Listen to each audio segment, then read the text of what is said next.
Good evening, everybody, and welcome to Welland Jackfish Baseball. I'm Alec Murray alongside Reese Dumani. Reese, a new little setup for us tonight as we get set to host the Hamilton Cardinals, who are in town for the second time this season. Jackfish looking to snap a 2-game losing streak here tonight. Yeah, they are, and we talked about it after the last game here at the Pond.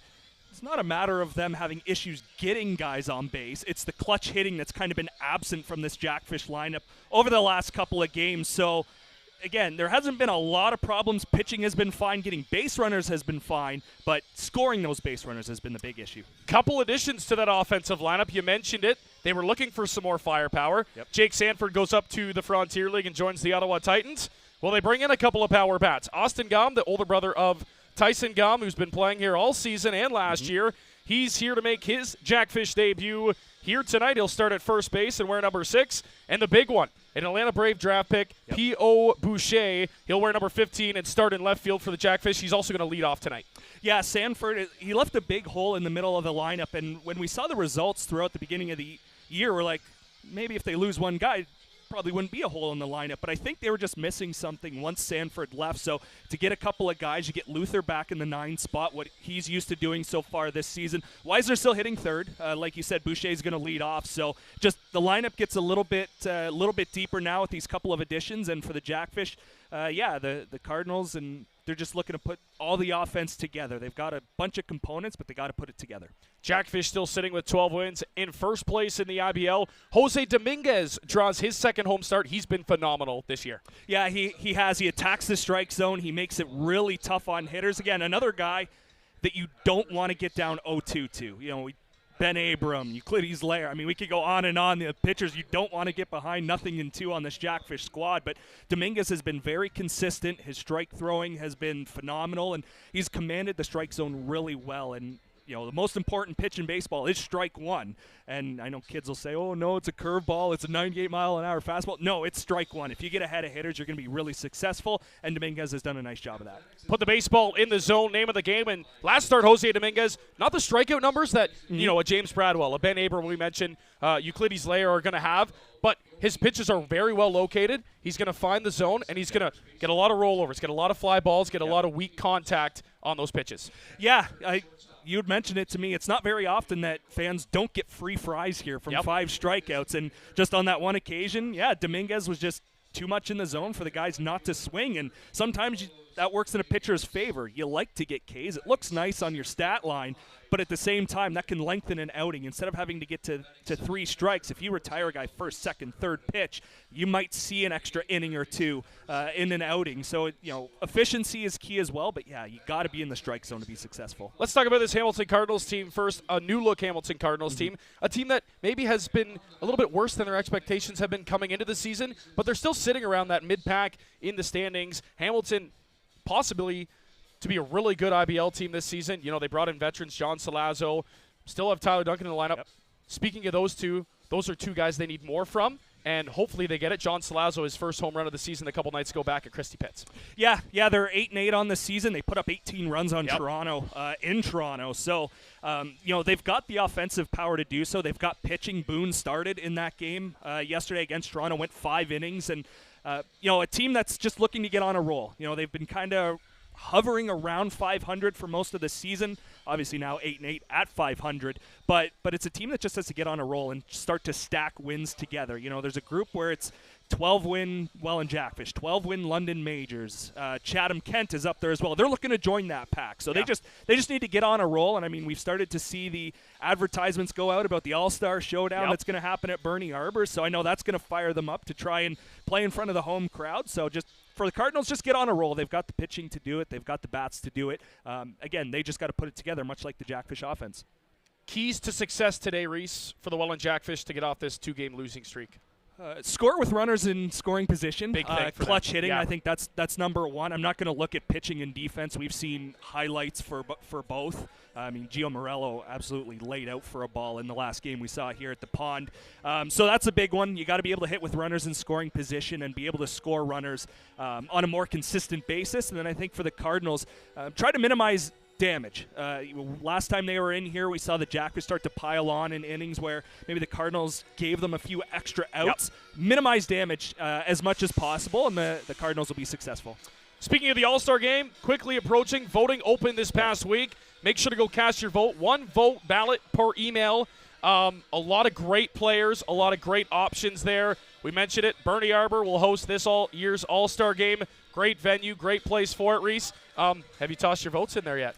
I have. I've gotten a few in there. Yeah, a lot of Jackfish. Well, a lot of good seasons from a lot of Jackfish this year. Yeah, we're hoping to see quite a few Jackfish in that game. We could easily put a number of hitters in there. The pitching has been phenomenal, like we mentioned. But it's going to be fun. I didn't have a chance to get down here for last year's All-Star Game here at the Pond, but it should be exciting at Bernie Arbor with the Home Run Derby and the game on the same day. You can never have a bad day at the ballpark, but that's a great day at the ballpark. Absolutely. If you go to the IBL.com, the website, click those 3 little dots at the top. Yep. That down draw menu. It's right off the top of the thing. IBL All-Star Vote. Make sure to go cast your votes for your favorite players to see them in the 2025 IBL All-Star Game. As we speak of it, let's go down to field level here in Welland for the starting lineup for the Welland Jackfish as we get set for IBL Baseball here tonight.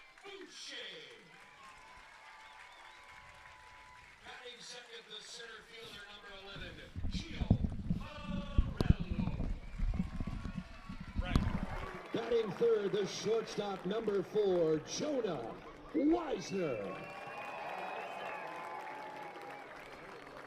Batting fourth, the catcher, number 23, Robert Mullen.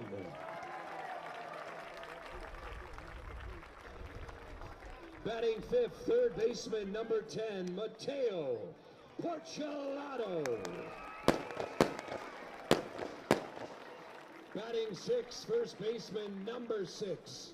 Welcome aboard, Austin Gum. Batting seventh, the right fielder, number 21, Brandon Hoope.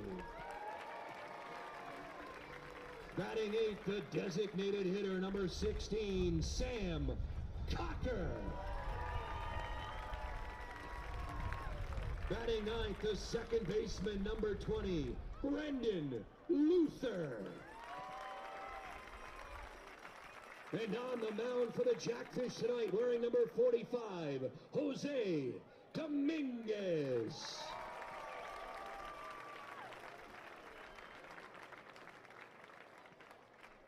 Fans, at this time, please rise if you're able, and please remove your hats. Here to honor Canada with the singing of tonight's Canadian National Anthem. Please welcome the Rose City's very own Rob Repose. Oh, Canada, our home and native land, true patriot love in all of us command. With glowing hearts we see thee rise, the true north strong and free. From far and wide, oh Canada, we stand on guard for thee. God keep our land glorious and free. Oh Canada, we stand on guard for thee. Oh Canada, we stand on guard for thee. Once again, Rob Repose from right here in Welland. Fanatics, please direct your attention to the mound for tonight's ceremonial first pitch as we welcome Justin from Mentor College.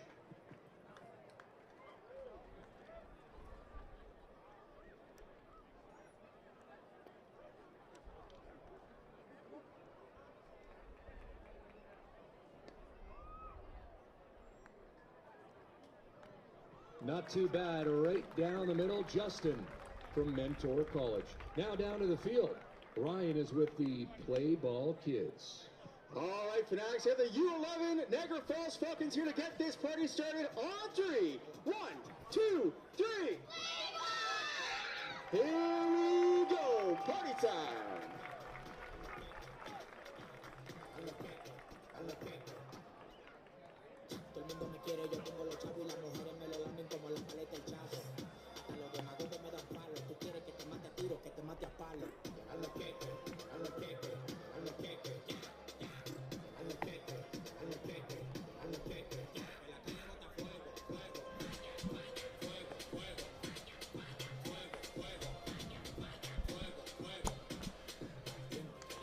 And good evening, everybody. Welcome back inside Welland Stadium.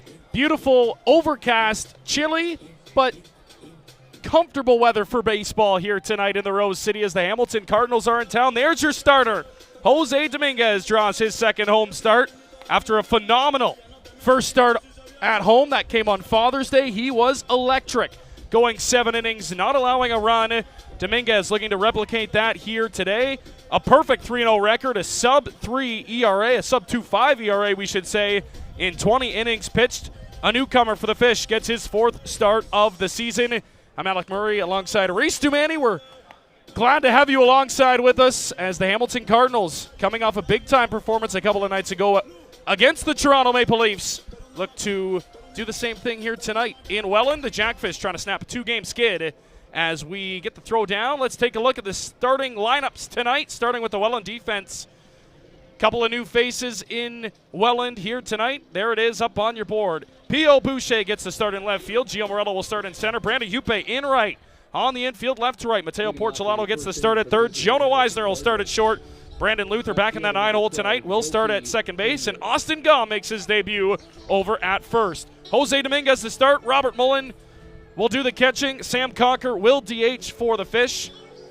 As we get set for first pitch here tonight in Welland, we'll take a look 1 through 9 at the lineup for the Hamilton Cardinals momentarily.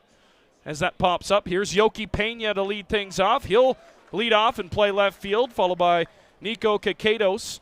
He'll play first base and bat second. The shortstop, Brandon Nickel, will bat third. Josh Williams will DH and bat fourth. Carlos Dominguez will bat fifth, followed by Tyler Duncan, Luis Bernardo, Jonathan Salazzo out of the 8-hole. I'm not sure I've ever said that during my IBL career. And Tommy Reyes-Cruz will bat ninth for the Cardinals.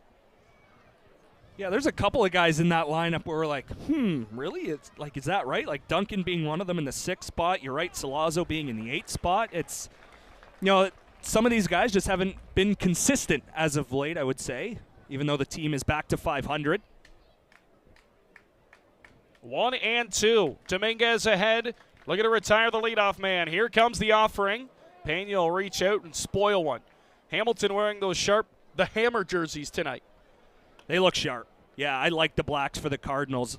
The whole rebrand, to be honest with you, it was a little bit too much St. Louis Cardinals beforehand, and now you get your own identity. You got the hammer in there to mirror the city of Hamilton. It's a really good look. They've done a nice job with the branding. Jackfish in their Thursday Rose City uniforms. Here comes the 1-2 again, and it's inside. 2-2 the count, even. Full pond here once again tonight. Fans still filing in. Teacher appreciation night down at the pond. As school's coming to an end, lots of graduations around the Niagara area.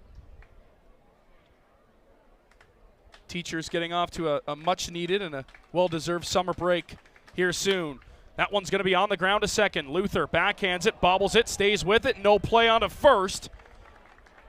And the leadoff man, Yoki Pena, is going to reach on an error from Luther. Almost a little bit too casual from Luther over at second. Yeah, I was just about to say that. And usually he's able to do that. He's that smooth. He can make a play just look so simple like that. But, yeah, maybe a little bit too nonchalant about that one. Would have had the easy out. You want guys to get in front of the ball, and on that one just wasn't able to come up with it. So it's a free bag for the Cardinals to start the game. So leadoff man aboard, never a great sign, and that's going to be a wild pitch that gets behind Mullen, so immediately into scoring position. Talk about it. This is a Hamilton team, that is coming off an 18-run performance against the Toronto Maple Leafs. And again, that's something we're used to seeing from this Jackfish club, not 1 run or 2 runs or or no runs or whatever the case might be. Just the offense has been stagnant for the Jackfish, and the Cardinals, yeah, they put up a crooked number on the Maple Leafs. 1-0 the count. Here comes the offering. It's outside now, 2-0. So now with a runner on, you get him out of the stretch immediately. Yeah, and we talked in the open about how good he is at commanding the strike zone early in at-bats. He falls behind 2-0, despite being ahead of Pena in that first at-bat. Kikatos in the driver's seat, 2-0 from Dominguez on the way. Kikatos, ground ball to third. Porcelado chases the runner back to first. Throw to Gom. Nice pick in time. One away. So there's Austin Gom making his first play into the lineup with the Welland Jackfish. Coming off Shortstop number 32, an impressive season. Yeah, not everybody here on this Jackfish squad can say they won a national championship and then took a trip to the White House. And then didn't lose a game. Off. Yeah, to go with that as you take a look at the bio there. Austin Gom, we don't mention it, the older brother of Tyson Gom. The NAIA College World Series, they went 59-0 throughout that season in the playoffs. Yeah, and that'll get you a visit to the White House, absolutely. Delayed. The announcement was made a couple of weeks ago. Gom to make that trip with his team, and now here in Welland, joining his brother. Dominguez taking a long time on the bump. Now he's going to step off and reset. Yeah, when you get that runner in scoring position, obviously Mullen going to the pump system. Trying to get on the same page.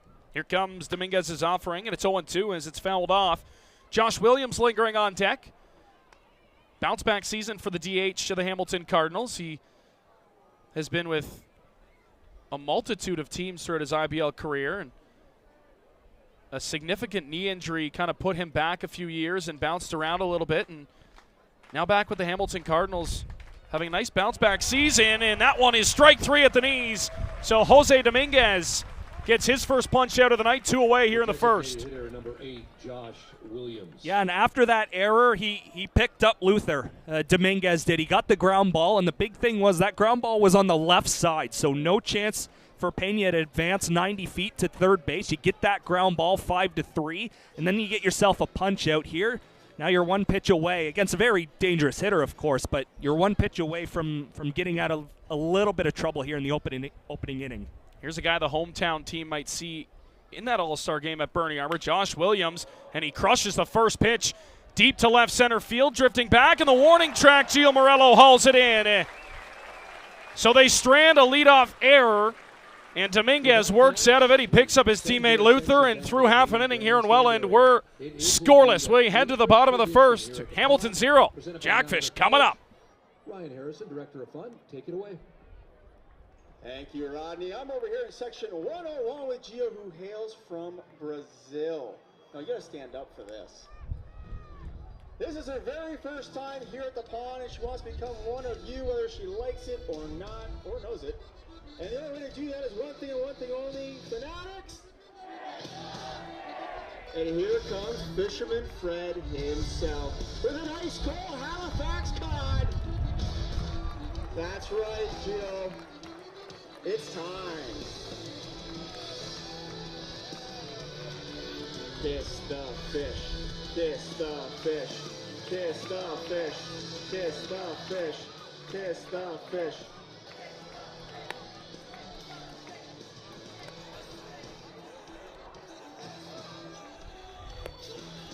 Yeah! Gio, you're gonna walk home with a Niagara College gift back.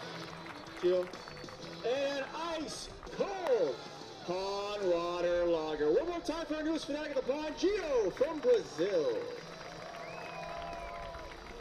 All the way from Brazil, how does free French fries sound? Don't forget, if Welland Jackfish pitchers strike out 5 or more opposing hitters during any home game this season, each fan here at the pond can redeem their game tickets for a free medium fry with any purchase at Welland McDonald's locations, Niagara Street and Lincoln Street, and also $5 from every strikeout this season will be donated to the Ronald McDonald House.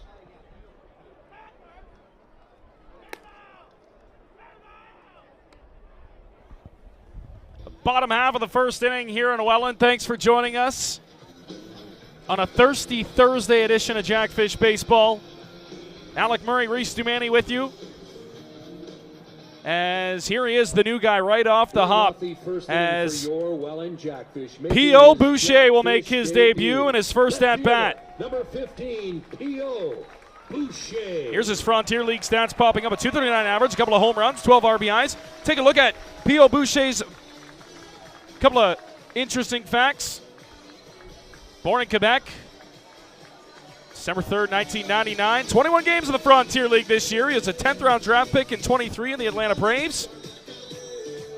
Started the season with the Quebec Capitals in the Frontier League. Now here the Welland Jackfish in a much needed bat into the lineup and into the leadoff spot for Welland. And let's see what he brings here right off the hop. Boucher will take strike one from the starter, Fanciest for Hamilton.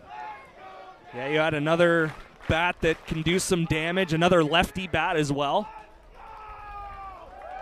Boucher takes outside, 1-1. Warm welcome for him here at the pond. He'll wear number 15 for the Fish.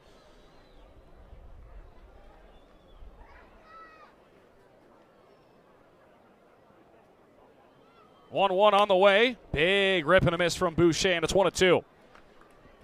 Yeah, with the crowd being so into it during this first at-bat, that can calm nerves. That the fans behind P.O. Boucher, that can really make you feel at home.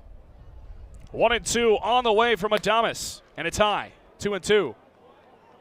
Bernardo thought he had strike three, but that was definitely high. Yeah, he was ready to whip it around. The right-hander Adames was taking his trot around the mound, but we'll do it 2-2. 2-2 to P.O. Boucher. Adames offering. Boucher sends one deep in the air to right field, drifting over is the right fielder Dominguez to make the catch, one away. So he just was out in front of it and comes up short. Let's take a look at the Hamilton defensive linemen here tonight. We'll start in the outfield for Hamilton. Yoki Pena will start in left. Tyler Duncan will occupy center field. Carlos Dominguez in right. John Salazzo starts at third. Brandon Nicol at short. Tommy Reyes-Cruz gets the start at second base. And Nico Caquedos over at first. Fanciest the starter.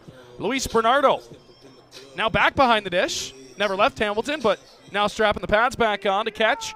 And Josh Williams will DH for the Cardinals tonight. Big rip and a miss from Morello, 0-1. Adames' last start, really not what he wanted a week ago, but he was plagued by 3 Hamilton errors in that first inning, as Morello fouls one off, and it's 0-2. Yeah, quite a bit of contact against Adames in his 16 innings of work. He's pitched in 4 games. All 4 of them have been starts, but he's given up 22 hits in those 16 innings. So he does get his fair share of strikeouts, but there is quite a bit of contact against this Cardinals right-hander. He's in the driver's seat right now, working quickly. 0-2 to Morello. It's high. It's one thing Hamilton has kind of been looking for this entire season. Obviously, Owen Boone has been spectacular. He's going to be at that All-Star game in Hamilton. He's got a chance maybe to start that All-Star game for the Cardinals. He's been excellent, but other than Owen Boone, you haven't been getting consistent starts, as that one is driven to left center field. Tyler Duncan over into the gap to make the catch, 2 down. Yeah, for the Cardinals, you have Henriquez, and we saw him a couple of times against this Jackfish club, once here, once in Hamilton. Not good, not near the strike zone or where he would want to be, where the Cardinals wanted him to be, so he gets released. Barry picks him up, and yeah, you're just looking for a little bit more consistency from the starting pitching, more strike throwing from the starting pitching. Yeah. Again, we'll take Owen Boone out of the equation because he's been phenomenal. He probably should start the All-Star game in front of his home crowd. I think that'd be pretty cool. But yeah, just more consistency up and down that rotation for the Cardinals. I mean, Boone's just picked up right where he left off 2 seasons ago. Took a year off, and now in Hamilton, his first start of the season I think was a little bit not Owen Boone-ish, but ever since then he's been right locked in, and he's been spectacular for this Cardinals team. But we all know it, in the IBL you need a lot of pitching, and it's going to be more than Owen Boone they need down the stretch here.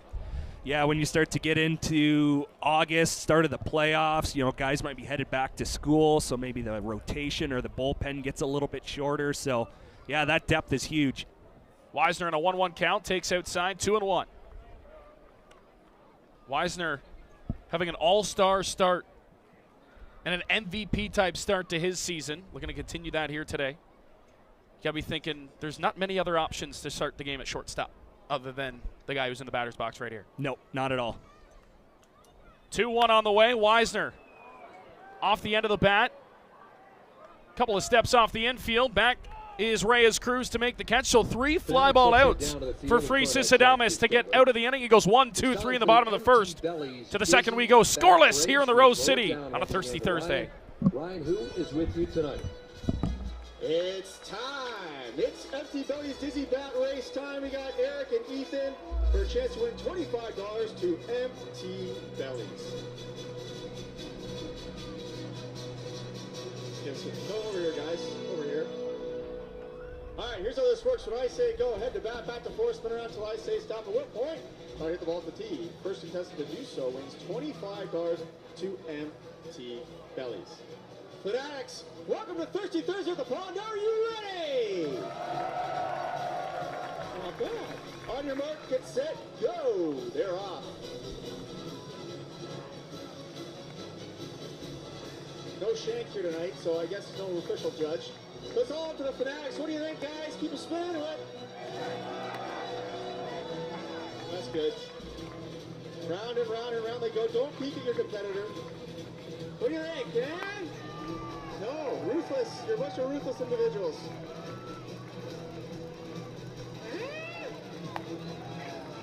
10, 9, 8-ish, 7, 6, 5, 4, 3, 2, 1, go.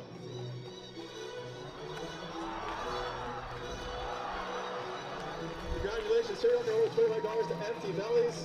Great job. We'll be back for next. Fans, we're pleased to announce that the Welland Jackfish of the Pond is a licensed entertainment venue. Visit the bait shop concessions or the new Miller Lite dugout located on the third base side. 5-6-7 for the Hamilton Cardinals due up in the top of the second. Carlos Dominguez will lead it off. Tyler Duncan and Luis Bernardo to face Jose Dominguez. Reminder, 50-50 Scoreless here through an inning in the Rose City. 50-50 tickets on sale now. The winner will be announced. Mostly cloudy out today. Lots of junior teams in attendance. Lots of teachers in attendance for Teacher Appreciation Night here at the Pond, right at the tail end, or for some already the end of the school year. Summertime in full swing. As here's Carlos Dominguez and his .265 average. He'll step into the box. Still looking for that first home run of the season for Dominguez. Now you got to deal with Tyler Duncan instead of getting him out of the way in the first inning. You got to worry about him in the second. I mean, it hasn't been the most Tyler Duncan season that we're known to seeing and have seen the past 3 seasons, but he's still batting just a clip below 270. I mean, he's still putting up pretty decent numbers. I mean, we're used to seeing him, though, in the 340s and 320s and in the 1, 2, 3rd spot in the lineup. Yeah, absolutely. Dominguez out 1-0. That wind gust starting to pick up here at Welland Stadium. 1-1 on the way, fouled off, and it's 1-2 to Dominguez. Dominguez v. Dominguez for the first time tonight. And I think a Dominguez will win this at bat. We shall see which one it is. 1-2 on the way from Jose. Downstairs, ball 2. That's a good spot for that pitch. Can't miss over the heart of the plate, so try to make the hitter expand and just couldn't get him to do it. Jackfish 5 days off since their last ball game. Well-rested team. 2-2 is fouled back, just getting a piece of it. And staying alive is Dominguez. Back here on Saturday. We got a string of home games coming up. It's coming up. There's, Saturday, and then July 1st, July 3rd, and July 5th. Back-to-back-to-back home games. Dominguez offers, wave and a miss, strike 3. So Jose Dominguez, his second strikeout in 3 batters, and the leadoff man's retired in the second. Yeah, that was a really good sequence from the Jackfish right-hander. Hard, soft, and then hard again, and you speed up that bat, and You know, sometimes that off speed off the fastball can hurt you a little bit because you get a little bit more speed on the bat, but he slowed it down enough that he got the swing and miss.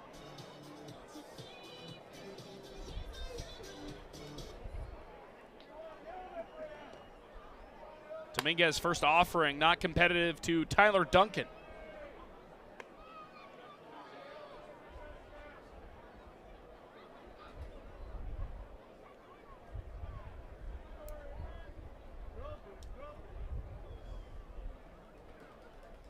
Righty offers to the lefty Duncan. Downstairs 2-0. Again, just something we're not used to seeing Dominguez. This will be a second 2-0 count. He's got some to work with here. Again, Duncan, you don't want to miss in the heart of the plate. Took a big rip at that one and comes up empty, 2-1. That's something of the last number of years that pitchers have started to figure out. In those fastball counts, you're rarely seeing a fastball anymore, obviously, unless you can throw 103. But you're usually seeing off-speed pitches in those counts now. Rolls over on it to second. Luther takes it on a hop, throws to first in time, 2 down. Tyler Duncan is retired, the 2024 Home Run Derby champ. Got to think the invite will be extended for him to repeat in 2025 in front of his home crowd. Yeah, there's probably a couple of guys we could pick off of this list. Duncan being one, Williams being another. I mean, one game for Bernardo, and he's already homered. So we talked about Owen Boone. Yeah. I mean, the All-Star game probably will see Fernando Rodney there, regardless of. That'll help out. Regardless get of fans anything. and Yeah, seats. exactly. Yeah. I have a feeling I should bring a Tigers jersey that I've got for him to sign or something. OG Rodney, 0-1 on the way. Bernardo comes up empty, and it's 0-2 quickly. Dominguez finding that swing and miss stuff early in this one. Yeah, he is. Though that changeup looks really good early on. And nothing in 2. He can do whatever he wants right now. 0-2 from Dominguez. Jumper to short. Weisler's got to back off. Weird hop. Throw across the diamond has been plenty of time.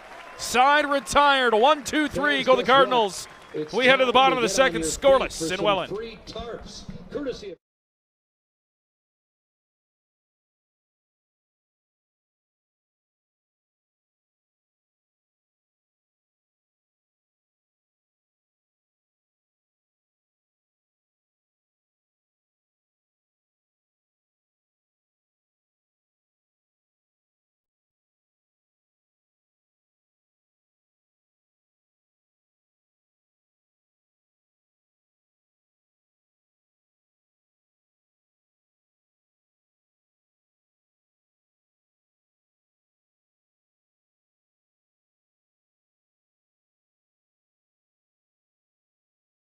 When we at Miller Lite set out to brew a light beer, there came a moment of truth. When we had to choose great taste for 90 calories, we chose both. Tastes like Miller time.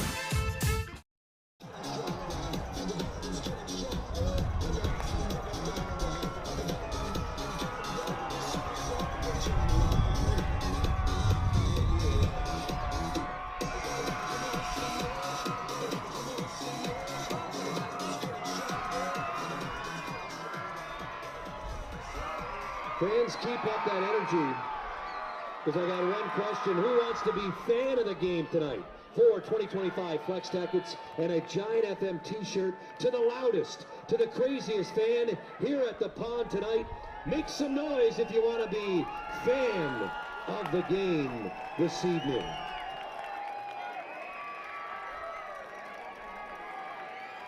Are you ready to party? Your group, ball team, or birthday party can join us here at the pond. Visit fan services at the front gate or wellandjackfish.com/groups for more information about our all-inclusive group tickets, Newark Barge, and VIP Miller Lite Suite. Perfect for any occasion. Group tickets are on sale now for all remaining. Bottom of the second here on a Thursday night as Robert Mullen will lead things off for the Welland Jackfish. Number 23, Robert Mullen. Mullen having almost an historic season in the IBL, 350 average, 8 bombs and 19 ribbies through his first handful of games. Well, 16 to be exact. And the first pitch to Mullen is outside for ball 1. Yeah, if you want to talk about a potential battery mate for Owen Boone to start the All-Star game, number 23 in White's a good choice. I mean, I don't think there's not many other options than Robert Mullen. Nope. Agreed. As he takes downstairs for ball 2, and just because of the crazy start he had to this season, I think at one point he was almost batting .500. I mean, he's homered in, half the ball games he's played in this season. Takes a cut at that one and fouls it off, 2-1. And he was looking for number 9 there. Got a good pitch to hit, 2-0. Yeah, he's been so fun to watch. Coming off a 3-hit game at home on Saturday. 2-1 to Robbie. Breaking ball stays downstairs, and it's 3-1. Mateo Porcelato lingering on deck for the Fish. It'll be Mullen, Porch, and then Austin Gom. 4-5-6 for Welland. 3-1 from Adames is downstairs, and it's ball 4, leadoff walk.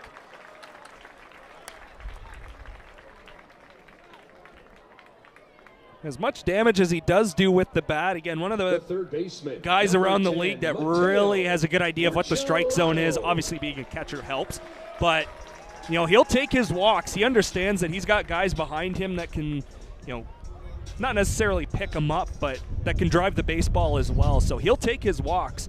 It's just when you leave one over the heart of the plate, that's when he's going to make you pay. Sees the zone so well, and now a leadoff walk, something you never want. Now Fanciest Adames will see him out of the stretch here for the first time tonight. Offers to Porcelato. Clips the inside corner for strike 1. And he's going to double check with the home plate umpire just to see if he caught black there. If that's as far as inside he's going to go. So 0-1 to Porch, who's been outstanding ever since rejoining the club early in the season. Breaking ball over the outside part, and it's 0-2. So how about that inside paint, and then you go breaking ball to the outside corner that bends back in. Yeah, it's so hard to track those. You get a hard fastball in that looks a lot harder than it actually is, and then you slow it down to go to the outside. You go right back inside here. They go right back to that breaking ball outside, and cut on and miss by Porcelato for a strikeout.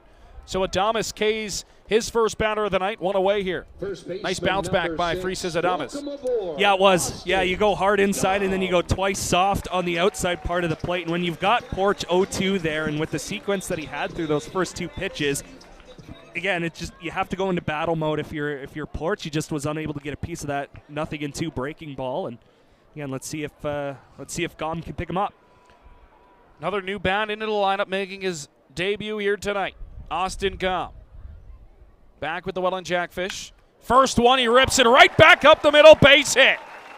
That's why you brought him here, and he does exactly that on the first pitch. He wastes no time getting on the board.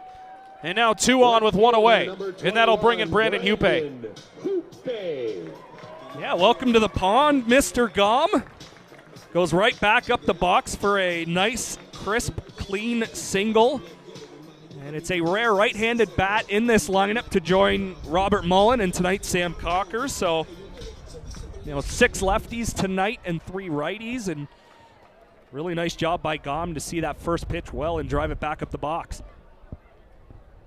I mean, Gom, not just another player at LSU Shiverport. I mean, he was a big part of that team. Middle lineup hitter. Hit for power, drove in a ton of runs. Brings that to the Rose City here now, and Brandon Hupe with 2 aboard. Something we'll keep an eye on, too. Cocker gets that 8-hole spot tonight. Somewhere where the Jackfish have really struggled to hit out of, and it seems like that 8-hole has been in a ton of big moments in the last 3 or 4 games. And Jackfish just haven't been able to come through, and kind of switching the dice. Every night we'll see a different guy in that 8-hole hitting out of that 8 spot. Tonight it's Sam Cocker. He'll DH, and we'll see what he brings. Last time he was in the lineup, did not disappoint. A couple of doubles to the right center field gap. So we'll see if Cocker can bring that here tonight. Hupe in on his hands, fouls it off, 1-1. And I'll correct myself, 4 right-handed hitters, 5 left-handed hitters. Yeah, good math, Reese.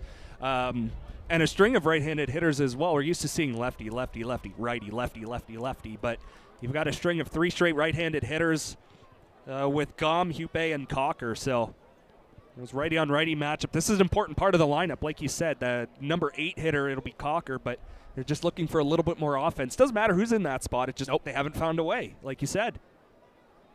Jackfish trying to come through with runners in scoring position. Also something they've struggled with, as that one is flared off to the first baseman. As Kikados will camp under it, make the catch, 2 down. And once again, this 8-hole is going to come up in a spot with the runners on. The designated hitter, and 2 down. 16, Sam. Yeah, you get a runner in scoring position. Again, Mullen's not the fastest guy. You might need to find a gap in order for him to score on a single. If it's a hard hit ball right at someone, it might be tough. But, yeah, just couldn't get the job done. That's a lazy pop-up. It goes for an infield fly, so it's an out whether he catches it or not. And, yeah, now Cocker's just going to have to clutch up. This clutch hitting has been absent from this Jackfish lineup. All right, Cocker's going to chop one back up the middle. It's going to be booted by the shortstop, Nickel. Everybody's safe. Bases are loaded.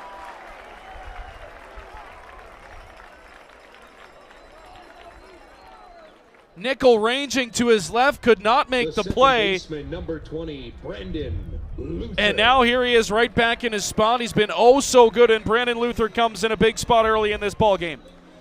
Yeah, he does, and that's Cocker just putting the bat on the baseball, getting it on the ground, and make the defense work. And there they just were unable to make the play. They're going to score it a hit.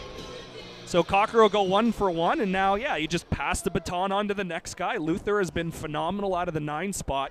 Now it's his turn. Again, you don't have to put 4 on the board here, but you find a way to get on. That's 1, and then you start there. So they do score it as a hit. We'll see if that sticks. Would have been close. Wasn't the hardest hit ball. Bang, He play. had to move up the middle.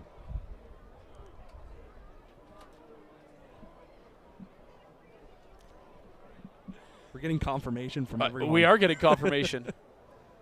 So go down as a base hit for Sam Cocker, as that one is inside 2-0 now to Luther, and he's in the driver's seat with the bases loaded. Yeah, and it might not be a bad idea to wait for a strike either. With how tough it's been with runners in scoring position or runners on base, just in general, to be honest with you, you might want to make Adames get in the strike zone here. Wait for a strike. Got some time to work with.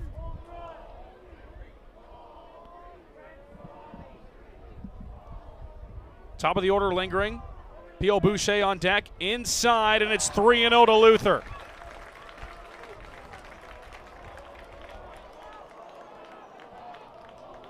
And now the fans are going to get into it. Yeah, a walk will play here. Not the most exciting thing in baseball, but it does a job. I mean, this Jackfish offense will take it Yep. to score a run here. Mullen at third, Gom at second.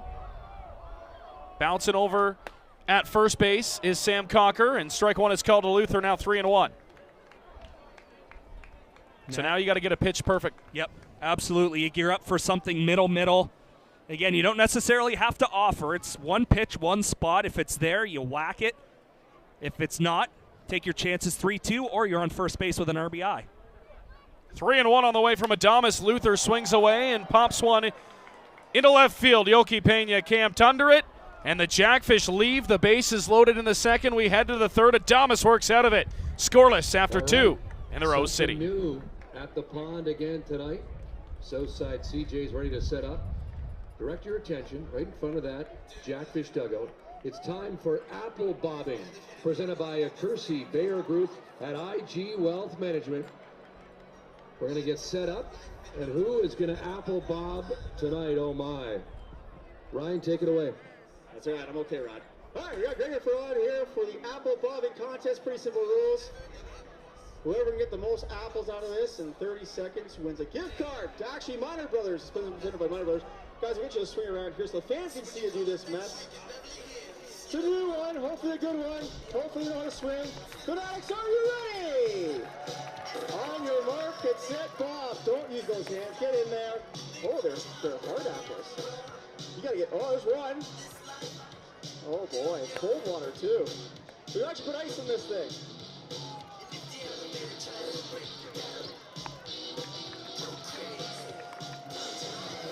This is actually hilarious when you're down here. Come on, guys, it's one apple down.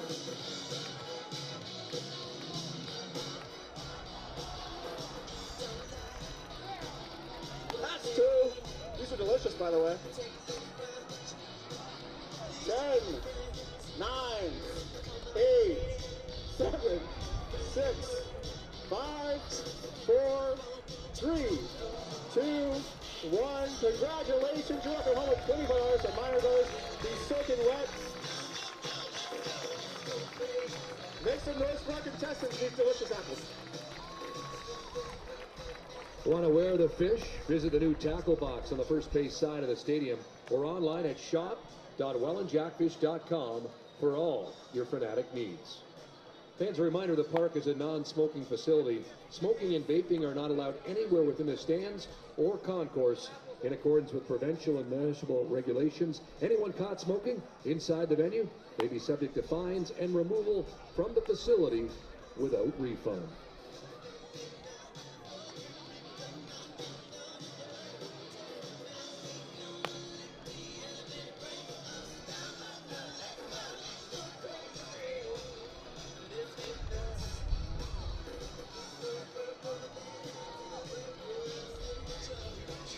Leading off the third inning. Top of the third, Cardinals, welcome inside third Welland baseman, Stadium. number If you're just 17, joining us, Alec Jonathan Murray, Reese Dumani, Salazo. thanks for coming along for this ride on a Thursday night. Scoreless through 2 innings. Jackfish strand the bases loaded in the bottom half of the second, and now it'll be John Salazo to lead things off for the Hamilton Cardinals here in the third. It'll be 8-9-1 due up. Reyes Cruz to follow, and then back to the leadoff spot in Yoki Pena. As Salazo takes ball 1. Salazo finding his power stroke in Toronto. His first home run of the season probably came a little bit later than he thought. In his 16th game, it took him to hit a home run. And he's going to send one off the mound, back up the middle. Wisner, oh, what a pick! Throw to first is in time! Magical! It hit the mound, bounced up to Wisner, who had to make a tough pick. And Gom with the pick over at first retires Salazo for out number 1. Second baseman. Yeah, number 25, that was pretty. My Tommy goodness. Reyes Everything just went Cruz. right for the Jackfish on that play. You know, if that's not off the mound, that's in the center field, and the Cardinals have the leadoff man on. And then, yeah, Wisner moving to the middle of the diamond, just one of those Olay grabs to, you know, hey, look what I found. And then he fires it across to first base. But just all around good luck, but also great athleticism from the Jackfish there. Here's Tommy Reyes Cruz with one away and nobody on.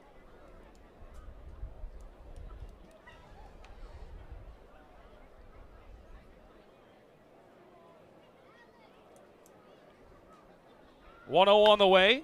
Reyes Cruz, chopper to first. Gom has it. Throw to Dominguez, covering. No, he missed it.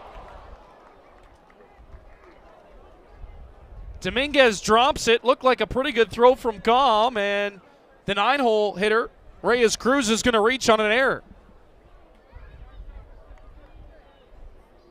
Yeah, pretty decent throw there from Gom at first base. It was a little bit behind Dominguez. Didn't really lead him with the throw. However, we saw Dominguez's reaction after it. He knew it was on him. Yeah. It was a good enough throw, but I think if you're Gom, you still want to lead him a little bit. But, yeah, that'll go as an E1 for sure. That should have been out number 2. So 2 errors on this Jackfish defense through the first 9 batters, not something we're used to seeing. So now a runner aboard here for the top of the order, Yoki Pena, in his second at-bat of the night. Takes downstairs for ball 1. Pena reached on an error to lead off the ball game. It was an error on Brandon Luther. Ground ball, looking for that here. To turn 2, Reyes Cruz, not the best speed at first base. There is the ground ball. Wisner, flip to Luther, back to first, in time, call it 2. A twin killing to end the inning. Jackfish get out of it with the ground ball, and we head to the bottom of the third inning. Scoreless in Welland. Area with one lucky fan. Take it away.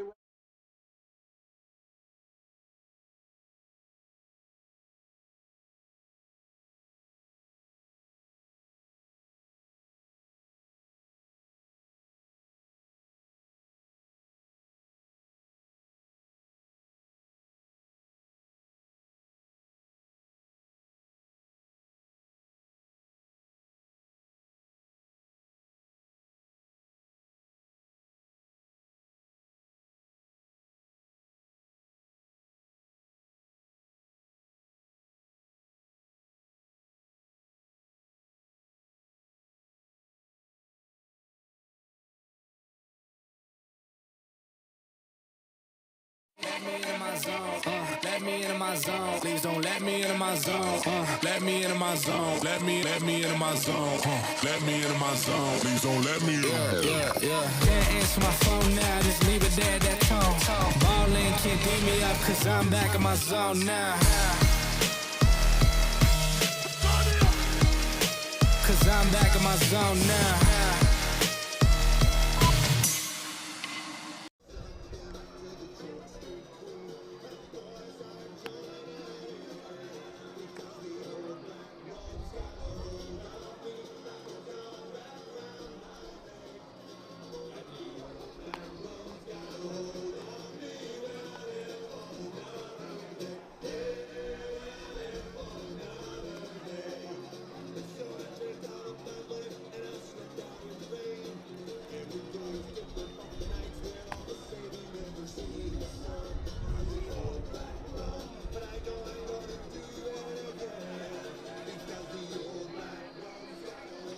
Bottom of the third, welcome back. For Welland. Scoreless. Number 15, P.O. As the top of the order Boucher. will lead it off here for the Fish in the third inning. P.O. Boucher 0 for 1. Fly out to right field to start the ball game. Only one other game going on in the IBL tonight. Brantford and Kitchener at Jack Couch Park. That game in the top of the first inning. As here is Boucher for his second AB. And now he's going to step out. It's windy like this in Kitchener. I can't imagine how many balls are going to fly out of that park. Over under on the home runs. Jack Couch. And Adames throws one in the dirt to the backstop to start the at-bat off to Boucher.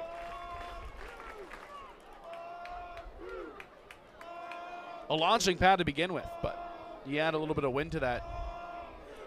It doesn't need any help. Nope. Boucher chops one on the ground. Adames off the bump to play it. He'll apply the tag to Boucher in a nice play to retire the leadoff man here in the third. Your center fielder, number 11, Gio. Yeah, despite a ball going to the backstop first pitch, Dominguez just regroups, gets himself a ground ball, and does all the work himself.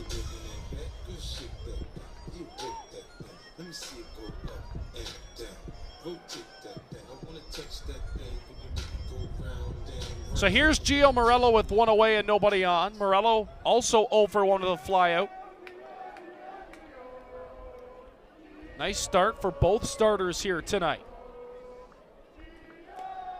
We get some loosening down in the Hamilton bullpen, though. Some throwing down that first base line already.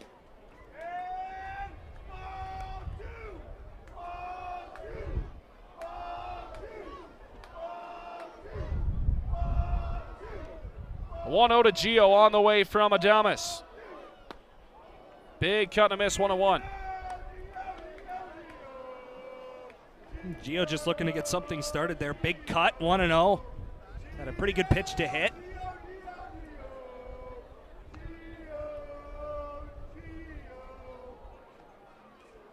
On the way.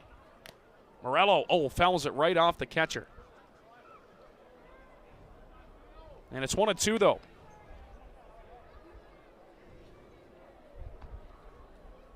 And after loading the bases in the bottom of the second inning, Jackfish just got to look to get back at it, right? And give yourself another opportunity to drive some runners in. That's the thing. You know you're going to get chances. It's just you got to be able to capitalize one time or another.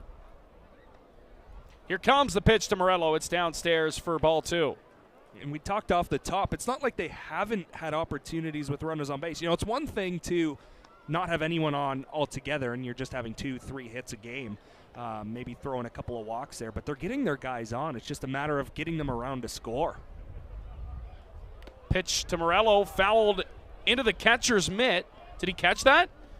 He did, they say, and it's a foul out strikeout for Morello, 2 down. Nice job by Bernardo behind the dish to make that catch. Reisner. Yeah, I think Morello wanted the home plate umpire to get some help from his field umpires. And I think he's having a conversation with someone in the dugout about it, whether they should have got some help. Either way, it's going to go as a K. Yeah, good job by Bernardo to hang on to it. That's a tough pitch when it's down. You get a breaking ball that's fouled towards the ground. Be able to hang on to that. That's a special skill to have as a catcher. veteran catcher Bernardo. And Adames has his second strikeout of the night. They want to go inside to Weisner. They do, but it's too much inside, and it's 1-0 to Jonah.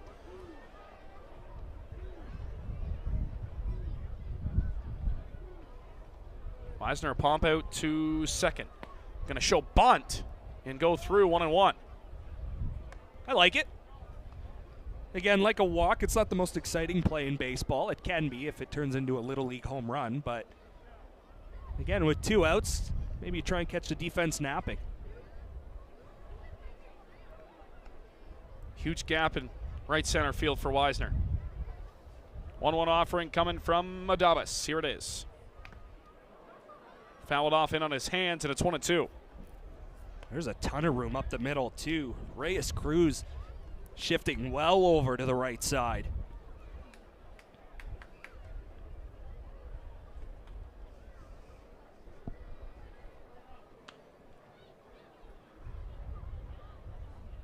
One and two from Adames to Weisner. Breaking ball stays outside, and it's 2-2. Good leave there from Weisner. Yeah, a ball that looked like it came around the plate on the outside part, finished maybe on the black, but came in just off. Weisner sends one foul down the first base line. Looked just foul. Yeah, sort of like a shoe print that it hit and just dotted to the right side, towards the fence. It was even close enough to the bag where you wonder if that caught the corner of the base. It didn't, but close enough. They're really trying to pound Weisner inside. You don't want him to get extended.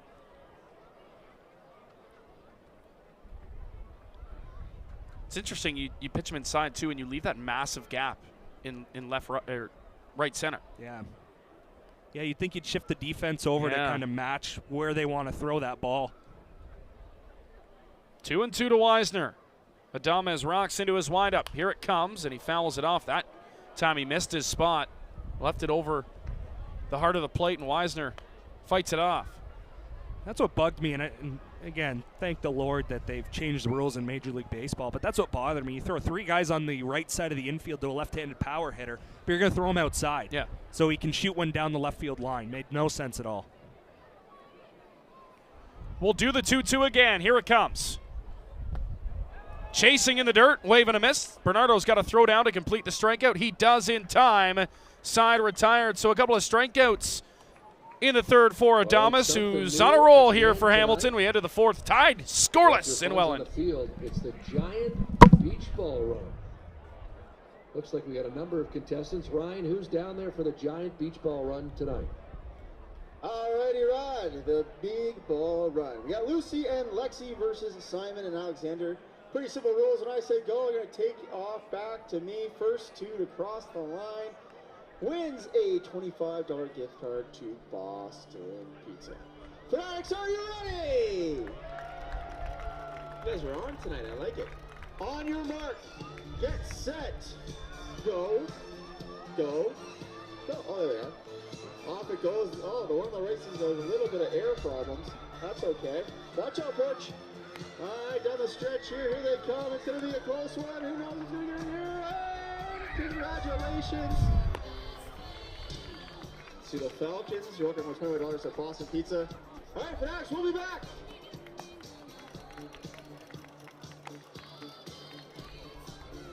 Fans, don't forget, single game tickets are on sale for all remaining 2025 Welland Jackfish home games. Don't miss a second of the show and head to wellandjackfish.com/ticks to purchase your game tickets tonight.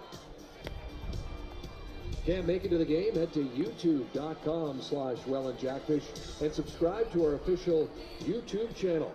There you'll find amazing content and watch every home game live, presented by Young's Electric.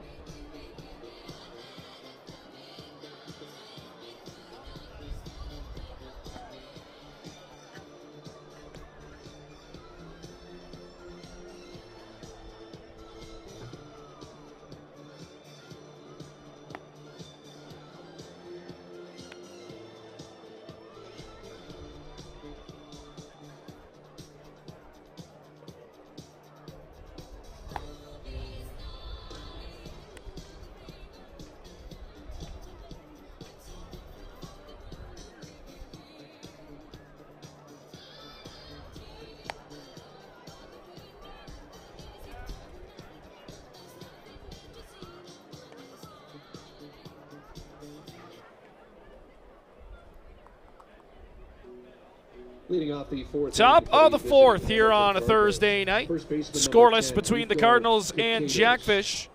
Nico Cacados will lead things off. 2, 3, 4 on cue for the Hamilton Cardinals here in the fourth.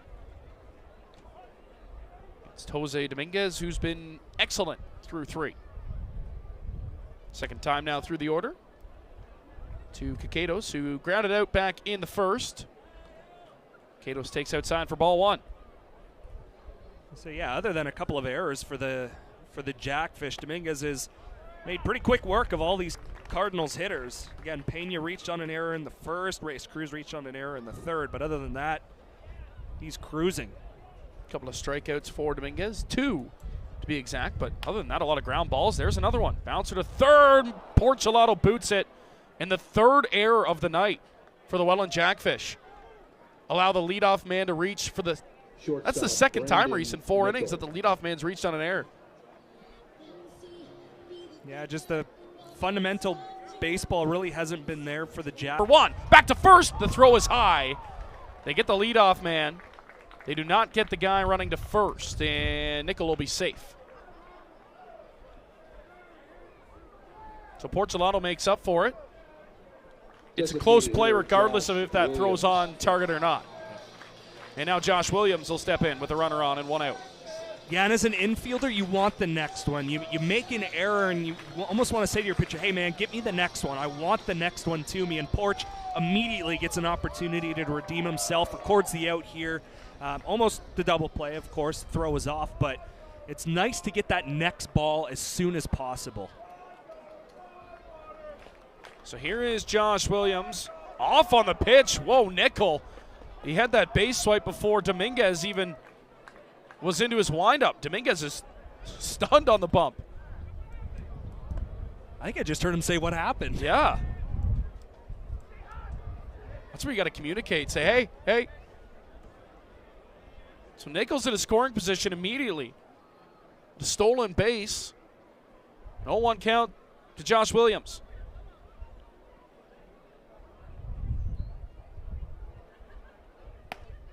Wave and a miss, and it's 0-2. And you know what? Props to Williams on that, too, to be able to catch the base runner, Nickel, out of the corner of his eye, right? Some hitters might not even notice, and if there's a pitch right down the middle and you foul it off, and it's like, well, if you had that base stolen, you could have just stepped out, just like Williams did. So good recognition from him. Williams sends a ball in the air to center field. Morello a few steps in. He's under it. Makes the grab. 2 down. It's the second time Morello retired Williams. The first one a little bit tougher than that. That was more straight away, whereas the first one he had to move to his right. But again, Dominguez not allowing an error to really rattle him. He's still pitching to contact, still around the strike zone. Yeah, and you know you have good defense behind you. It's just it seems like it's an off night for whatever reason. And maybe it's because it's only like 20 degrees at the end of June. It's not really normal, but who knows? In on the hands of Dominguez. Roller. This time Dominguez is there to cover in time. So he gets out of a leadoff error once again. And Jose Dominguez is through 4 scoreless innings for the Welland Jackfish. We head to the bottom of the fourth. Still looking for that first run of tonight. See if we find it in the bottom of the fourth inning here in Welland.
Catcher number 23, Robert Mullen.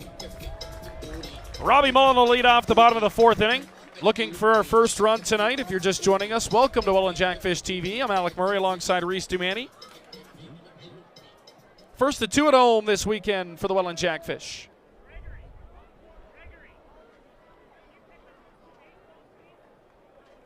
And a quick delay here to start the bottom of the fourth. You can hear the home plate umpire saying they want those 2 baseballs picked up down the first base line.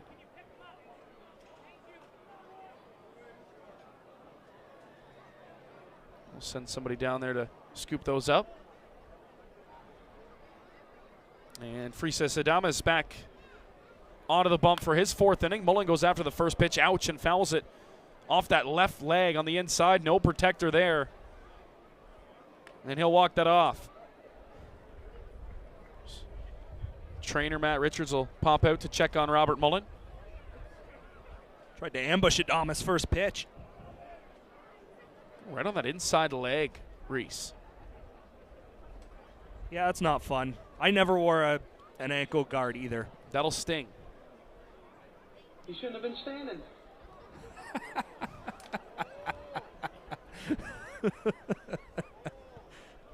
I think everyone in the stadium enjoyed that. Mullen's all right. He's going to walk it off. And he'll step back into the box in an 0-1 count. It'll be Mullen, Porch, and Gom. 4-5-6 as Adamas rocks into his windup. 0-1 on the way. Robert Mullen out in front of it. Sends it a long way, but foul. He had a couple of those against Toronto last weekend that he's just out in front, where it had enough for at least extra bases. Now on an 0-2 count. Adamas. Long stare, now rocks into his windup. It's inside. Fans, that 50-50 jackpot take home over $1,000 already. Get your 50-50 tickets now. 1-2 now. Adamas to Mullen.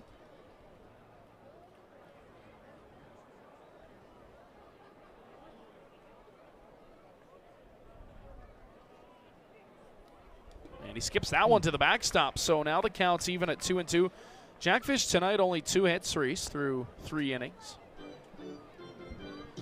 Yeah, when they stranded the bases loaded, combined with a walk to Mullen.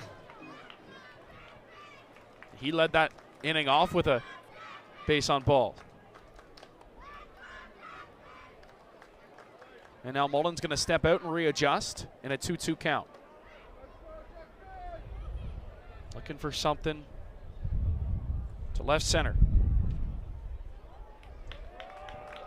Here comes the 2-2.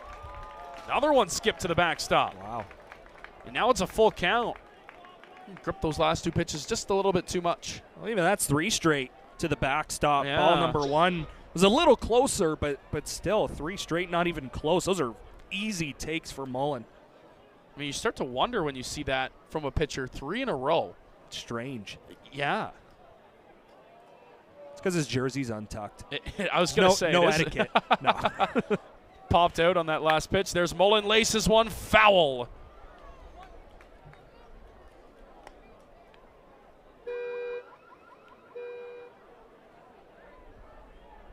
So just out in front of another one. Mullen, and he's put together a good at-bat after being in an 0-2 count. Yeah, those are hard foul balls from Mullen. Again, as a pitcher, you're like, just a long strike. But you got a man that can do damage if you miss your spot. Payoff to Mullen. Oh, look out. And he's walked again. So Robert Mullen, for a second consecutive inning, will walk to lead off the inning. And the Jackfish get a man aboard with nobody out. And time is going to be called. And yeah, they're going to. The third baseman, number 10. I'm surprised they're not going to ask him to tuck his jersey back in. Now they are. Yeah, it's just the baseball etiquette side of readjust things. on there, yeah. Yep. But again, that can impede your motion sometimes. Oh, like 100%. it's something that's so small, but you want all your force going towards home plate, but when you've got a jersey flapping around like that, it doesn't make a huge impact, but it can do enough. We saw 3 straight pitches to the backstop, not saying the jersey was the sole reason for it, but I mean, for Mullen to beat an 0-2 count, work a walk. Yeah. So Robbie Mullen's on for the second time tonight, and here's Mateo Porcelano, who is 0 for 1 with a strikeout. I think Adames' best at-bat was Porcelano. Yep, I would agree. Inside strike, backdoor breaking ball, and then another breaking ball that Porch swung under. Looks like they'll start outside this time. And too far outside as it's ball one. Yeah, you go hard in, and then they went 2 breaking ball. Yeah, you know, against Richardson when Toronto was in town, first 2 hitters got on, and then he just carved up the Jackfish lineup. They couldn't find a way to produce anything with a couple guys on and nobody out. You know, and there was 1 out. We saw 1 out with 2 runners on, first and second, back in the second inning. Then got an infield single from Cocker. Bases loaded, 2 outs, but couldn't score a run there. It's either in the zone or it's not competitive from Adames here, as he's missed once again by quite a wide margin, 2-1. Yeah, I don't know what it is, but it's just like something's changed from the first 3 innings to now. He did load the bases in the second, and he did get out of it. And then he executes that pitch. 2-2.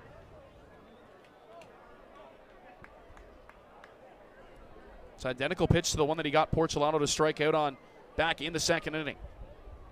Yeah, you obviously don't want to go 3-2, but wouldn't surprise me if they went back to that same spot with the same pitch. Adames comes set at the belt. Mullen the lead off first. They do go to it. It's a ground ball back up the middle. Could be 2. Reyes Cruz steps on the bag. Back to first. They throw it away. Porcelano's got to stay at first base, so a fielder's choice it'll go down as. And 1 down, but Porcelano now at first, and you'll take that trade any day. Yeah, the out's not ideal, but you've got a better speed advantage now. If you want to put the runners in motion, that's one way to get yourself out of a funk with runners on base is to put guys in motion to see if you can do anything that way and try and throw the defense off. So we'll see what they do with Porch. But now you've got your string of right-handed hitters coming up in Austin Gom, Brandon Hubay, and if they get to Sam Cocker. So here's Gom. Gom, who singled in his first at-bat in the second inning. He's got one of the 2 Jackfish hits tonight. Remember, it was on that first pitch. He ripped one right back up the middle. And now you get Porcelano, who's going to go on the first or second pitch here. Gom takes strike 1. Well, I thought he was ready to go there. Nobody covering second either. Trying to catch him off guard here. Test that arm of Bernardo. That's that jumping and running start that we see from Porcelano. He seems to just get a really good read off of the pitcher. 8 steals for Porcelano this season. Leads the league in that category. There he goes. And he's been picked off. The throw is over the first baseman's head. Caquedos has to go all the way down the first baseline for it, and Porcelano's going to coast into third. He had him picked off, and the throw was airmail. And now a runner 90 feet away. Yeah, so that'll be E1, and he was essentially off on the first move from Adames. Normally you would just see that with a left hand. You see the first move and then you're off. But with a right-hander, sometimes want to wait to see that front leg lift up. Porcelano didn't wait, and it forced Adames to make a perfect throw, and he didn't. So now a base hit scores a run. Look out over the head of Gom. And he ducks out of the way, 1-1. It's been extremely wild from Adames here in this inning.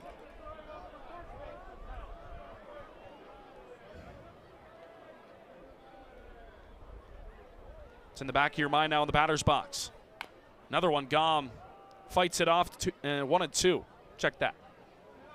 Yeah, you've got a runner less than 90 feet away with less than 2 outs.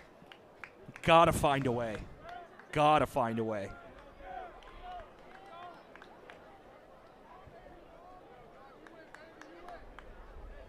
Gom looking to come through.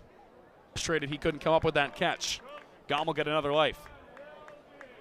Yeah, you've got that extra room with the infield being in. A blooper will do it. It doesn't have to be pretty. Adames, 36 strikes, 25 balls tonight. 62nd pitch of the night is fouled off. Gom putting up a really good fight here. Send him home. Just Again, the send more him home. information you get, the deeper an at-bat goes. You know, the better you start to read those pitches out of the hand. And for Gom, he's just fouling everything off that's close to until he gets his pitch. And with 2 strikes, he's doing a really good job of wasting right now. Get that pitch count up even more. And now time is called by the home plate umpire. I think Bernardo may have called Bernardo. time there. Runner at third, Porcelado, 1 away. Gom trying to come through. Another 1-2, we'll do it again. Here comes the Adames offering. Gom gets another piece of it. And he is putting up a heck of a battle here.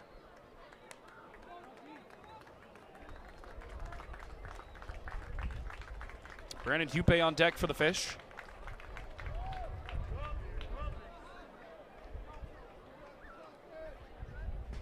Again, just, you know, if you can't do it yourself, then pass the baton on, you know. Just you need something, just one little thing to, it seems like, to break this offense out.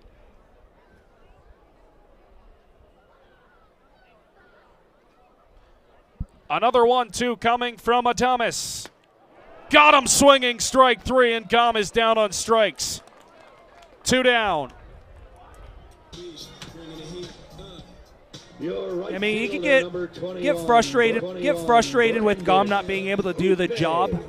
Again, with there only being 1 out, you have an opportunity here for Hupe to try and pick him up. He put up one heck of a battle, but again, it's just a little bit of frustration. It's like, oh, you know, just even get something in play. You know, a strikeout does nothing, unfortunately. Again, he put up a battle. Great job. He just couldn't get it in play. Here's Hupe, and another one. Chin music as Hupe is spun out of the box.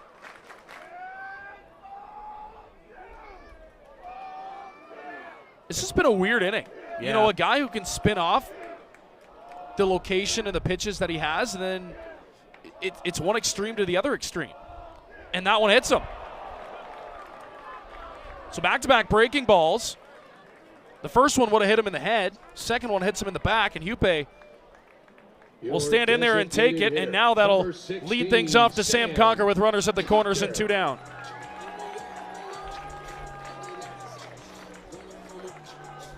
Has not had that feel for the breaking ball here in this inning. Yeah, that first one, you had an opportunity to get out of the way. It wasn't as far inside, but yeah, that one's not even close, and you could see it. Hupe just turned and took it. That's the proper way to take a pitch like that. But again, it was a breaking ball, so again, not coming in at a high speed. As for Conker. Luther on deck if it gets that far. Conker takes strike 1 on the outside corner.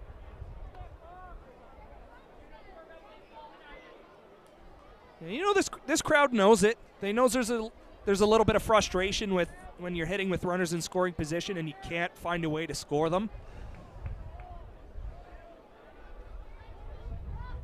0-1 to Sammy Conker. Downstairs for ball 1. You know, you can get yourself into a situation where you're gripping the bat a little bit too hard. You want to be the guy, but I think the important thing is you can't force yourself to be the guy. Conker's been in these situations aplenty. Again, it's the number 8 spot. IBL veteran, we talk about how big this spot has been for the Fish as of late. Want to give it a 3-0 lead right there, and he comes up empty. 1-2. You know, it was a ground ball in the infield where Conker reached last time. It was up the middle. That definitely scores a run. There's something in play on the ground that gets beyond the pitcher. You give yourself a chance to open the scoring. 1-2 to Conker. Adames trying to work out of another inning. Sam Conker sends one. That ball is to deep left center field, back at the wall, and it is going to be hauled in by Yolki Pena. Conker gave it a ride. The Jackfish strand 2 more on base. We head to the 5th. Scoreless in Welland. The CAA Niagara. Stack and dash. Back down to the field we go. Ryan, take it away. All right. Who's ready for stack and dash? All-time favorite of mine. We got Delia? Yeah, there you go. Nathan, Gio, and Connor. Gio, you just can't get enough of this place, eh? All right, here's how this works. When I say go, you take off. Grab a donut, bring it back, stack it on your partner. Turn the music down. Jeez. Once all 4 stacked, just bring it on back to me. First team across the line wins $25 of BDs, courtesy of CAA Niagara. I need you again, Fanatics. Are you ready? Yes, that is a fishing underwear. On your mark, get set, go, go, go, go, go, go, go! Nobody listens anymore. All right, first one down. Oh, runaway donut. We need some energy, Fanatics. I need you to keep the noise up in here for these amazing contestants. Man, this is a reckless game. All right, 2 donuts down. Here we go. We're going for a third. This is the original donut dash. They try to replicate it, but they can't. All right, we're down to the last donut. Let's see how it goes.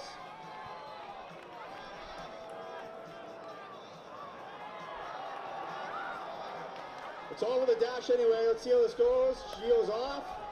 Cordelia, who's not. Oh my gosh, she's gonna do it, isn't she? Here she goes. Congratulations, Gio. Walking home with $20 of BDs, courtesy of CA Niagara. Fanatics, make some noise for our contestants one more time. We will be back.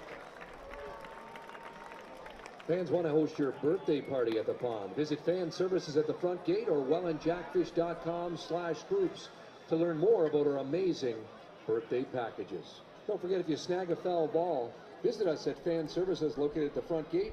Redeem your foul ball for a brand new Jackfish logo baseball, perfect for post-game autographs.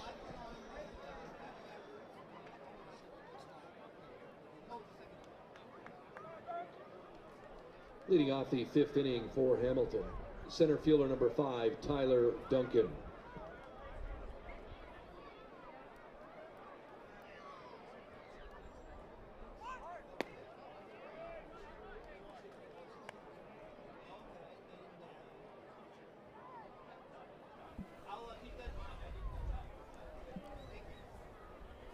Top half of the 5th inning. Scoreless ball game in Welland.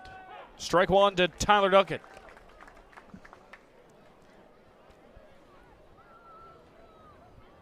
Jose Dominguez back onto the bump.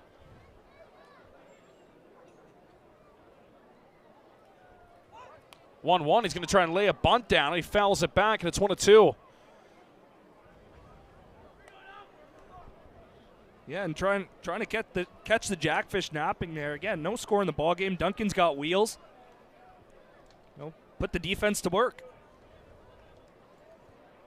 And again, with 3 errors in the ball game, tough to blame them. They force them to make a play. 1-2, Dominguez rocks into his windup to Duncan. Wave and a miss, strike 3. Dominguez, his 3rd of the night. Leadoff man retired in the 5th. And just a little bit of hesitation there from Dominguez on the mound. You saw him pause for a brief moment once he stepped back, and then he went into his motion. Not sure how much of the timing that threw off, but just a slight difference in your delivery can help you get that K, and it might have there. So 1 away, and the first pitch to Luis Bernardo in on his hands as he fouls it off, 0-1. You saw him do it there again.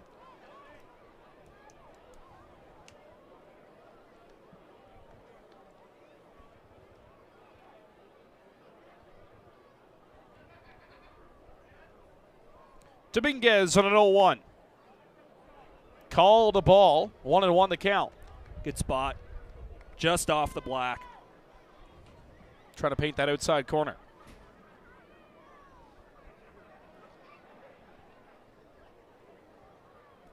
1-1 on the way. Another foul off from Bernardo. 1-2.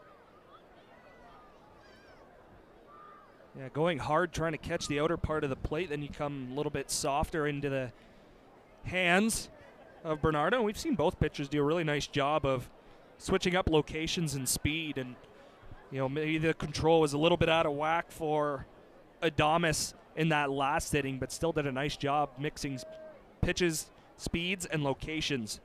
in that bottom of the fourth. 1-2 from Dominguez. Reaching out Bernardo, chopping it on the ground to Weisner. He's got it onto first in plenty of time, 2 down.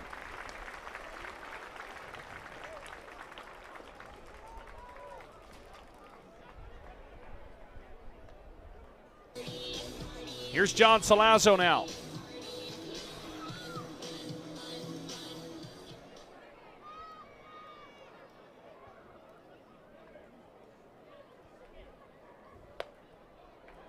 Big cut from Salazzo. Comes up empty, 0-1. Say that was power against power there. You want to hit it? Here it is. I'll try to hit it. That's a pitch that the hitter doesn't have to do a whole lot. Just get the barrel to the ball. Again, challenging Salazzo, and he's in an 0-2 hole. Wouldn't be the worst idea to try it again. Elevate the fastball, see if you can get him to chase.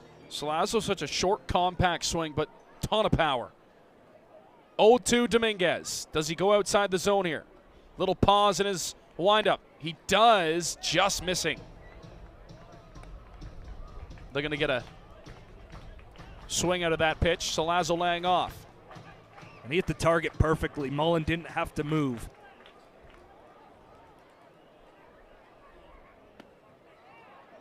Just missing. Another good pitch from Dominguez. That was right there. Those are tough takes for Salazzo. The fact that he can lay off those pitches, I mean, good for him. Veteran hitter, of course. Experienced hitter, but those are close. 2-2 Dominguez. Caught on and missed. Strike 3 Salazzo. Gonna run down. Mullen, the throw is in time. Something special brewing in Welland tonight. Dominguez throws up another 0. 1, 2, 3 go the Cardinals as we head to the bottom half of the fifth. Still no score in Welland. Your time is now. You're ready for your next big step. Niagara College is a proven leader among Ontario colleges. Our students are prepared to succeed and drive innovation locally and around the world. Our supportive student culture and state-of-the-art learning facilities help you achieve your dream. Choose academic excellence. Choose experiential learning. Choose career success. Choose Niagara College today. Visit niagaracollege.ca/apply.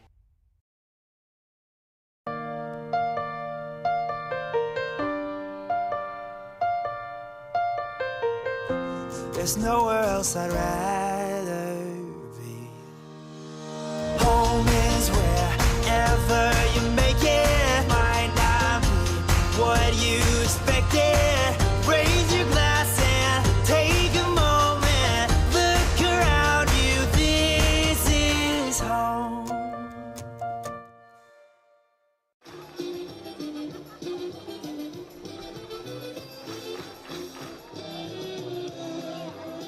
Loving the fan participation. Visit Wings Up Welland. Give yourselves a hand. 200 Fifth Street here in Welland, or online at wingsup.com.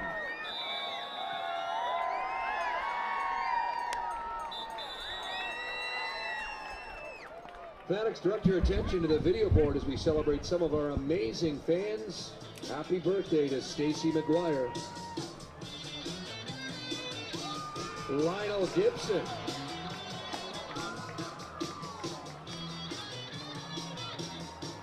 David and JoJo, happy anniversary.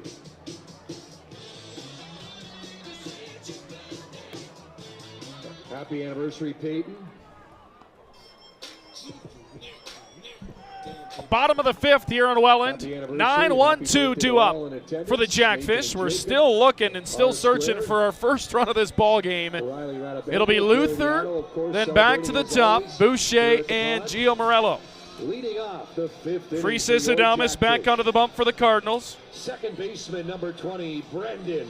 Yeah, this is starting to have the feeling of the time the Barrie Baycats were here a couple of weeks ago, where a bloop single was the only hit to drive in a run. It was a 1-0 final. It kind of has that feel right now. Yeah, it was Father's Day, yeah. Grayson Barrett not in the lineup tonight. Luther, first pitch hunting. On the ground to second. Reyes Cruz into first in time. Leadoff man down here in the fifth. Out-of-town scoreboard, only one other game around the IBL tonight. Brantford and Kitchener, that game's scoreless in the fourth. Boucher. And now here is P.O. Boucher. So third time through the order, and see if the Jackfish can get something going off Adames. This is a welcome sight to see, though, if you're a Hamilton Cardinals fan, and a good start from somebody other than Owen Boone. Absolutely. Yeah, there has been really no concern to get guys up quickly in the pen. I mean, we've seen guys throwing. There's someone throwing right now. We'll double-check on his number, but there's been really no concern other than the second inning when the bases got loaded, but able to work his way out of it. Boucher didn't like that strike two call. He's going to step out and regroup. Quickly in an 0-2 hole here is Boucher. I mean, it's a weird one for Adames tonight because when he's been in the zone, his location has been excellent, but when he's missing by a lot. Here comes the 0-2 to Boucher. Bounces in there for ball one. Yeah, and the Jackfish have made it tough on him, but again, they haven't been able to scratch a run across the board. That's where you really hurt a pitcher who is having trouble with his command. Humidity starting to kind of set in, getting a little sticky here at the ballpark. 1-2 to Boucher. Reaches out. That one is going to be a tough one. It's going to roll foul. Way. That is such a veteran play by John Salazzo to let that ball go because he had no shot of a play at first base. Yeah, that's heads-up baseball from Salazzo. That was an infield single all day. Thought it was going to stay on the grass. It had taken a short hop to the right, but then it jumped back to the left, and yeah, Salazzo knew he had no chance and just let it go. So Boucher takes his time back into the batter's box in a 1-2 count. It's also a level of maturity that a lot of guys don't have. 1-2 again. Boucher checks his swing. Ball two. Did not go on the check down to third. Clearly held up. This is the second time we've seen Bernardo want to throw it down to third. Go around the horn. Yeah, it looked high. Yeah. From our point of view. 2-2 on the way. That's a breaking ball, and Boucher knew it. Strike three, Adames. 2 down here in the fifth. Your center fielder, number 11, Gio. Yeah, that's nasty. You can't really do a whole lot with that. That's a pitch you try and just waste and get yourself another one, but just good sequencing again by Adames. Both pitchers have done a nice job tonight, but there, just froze him. Couldn't do anything with it. All right, here's Gio Morello with 2 outs. I mean, got to start getting something from the top of this lineup. Yeah, 1 through 3. Oh, for not reach 7. base. Yeah. Strike one pumped in from Adames. And even then, the 2 hits that the Jackfish have are from your number 6 hitter in Austin Gom and your number 8 hitter in Sam Cocker. And Cockers did not leave the infield. 0-2 to Morello. And, you know, again, it's not like we expected double-digit runs every single game, like the Jackfish seemed to have done a couple of weeks ago. But, you know, just we don't expect 1. We don't expect 0. We don't expect 2. Yeah. You know, this is an offense that can easily put up 5-6 runs a game. 0-2 on the way. And Morello fights it off. And it's, you know, it's mental too. You've been on it's been about 3 games now. I mean, they did beat the Barrie Bay Cats, but they only scored 1 run. It was a shutout performance by the pitching staff. And, I mean, you look back the last 3 games, 1 run, 0 runs. And, I mean, just not accustomed to that. And everybody grips the bat a little tighter when it's, you know, the entire offense is kind of in a slump. That being said, this team still leads the IBL in every statistical run category. Not there. Morello strikes out. So back-to-back strikeouts to end the inning. We'll head to the 6th. We're scoreless in Welland. Time for the IBL's fastest grounds crew.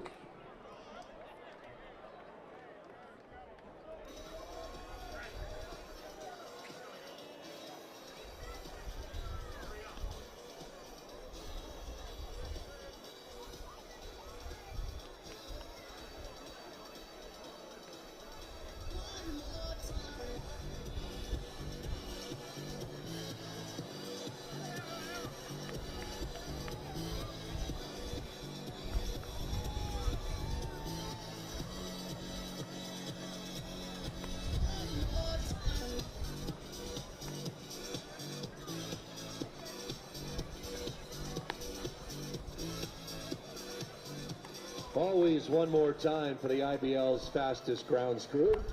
Give them a round of applause. And more birthdays and anniversaries to celebrate here at the pond tonight.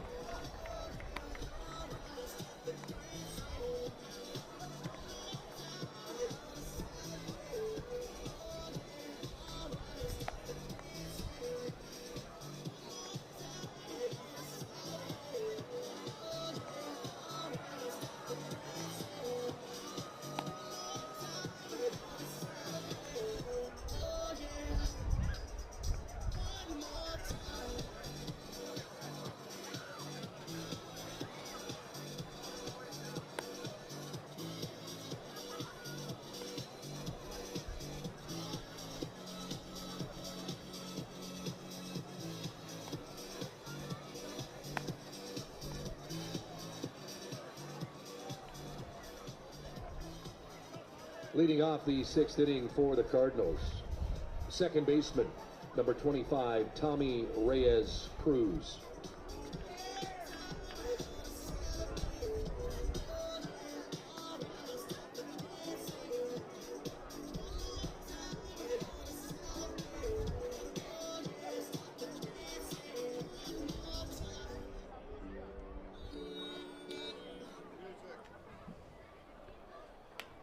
So here we go. Top half of the 6th inning. In this ball game, still no runs. And it'll be 9-1-2 due up for the Hamilton Cardinals. Reyes Cruz, then back to the top, Yoki Pena and Nico Kikados. And Dominguez starts Reyes Cruz off 0-1. Second one is inside in the dirt. That'll even the count at once. Reyes. Go ahead. I was just going to say one of 3 errors for the Jackfish. That's how Tommy Reyes Cruz reached. That's what I was going to say, too. Look at us go. We both showed up with Starbucks. We both have the same shirt on. We did plan it well. 1 and 2 as it's fouled off. We didn't talk before the game, so. Though a large coffee before a game probably was not a good idea. Gets you going. Yeah. Keeps you up. Yeah, that's true. 1 and 2 from Dominguez. Here it comes outside.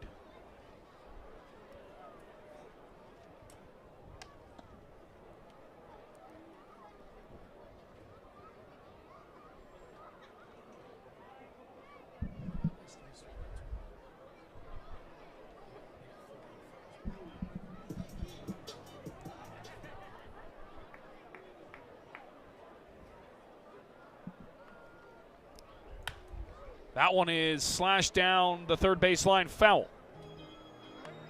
And it'll stay 2 and 2. Looking for that 5th strikeout of the night. Dominguez rocks into his windup. Here's the 2-2 inside.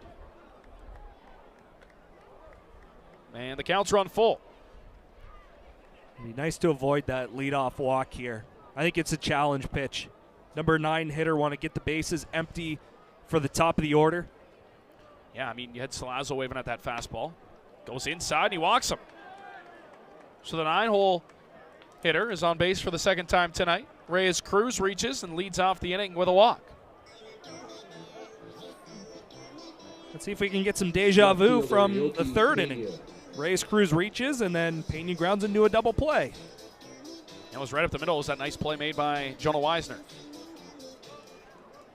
Or no, check that. It was Porchelato who got that ground ball. Redeemed himself. So 3rd time through the order. Yoki Pena steps in 0 for 2. He's reached base.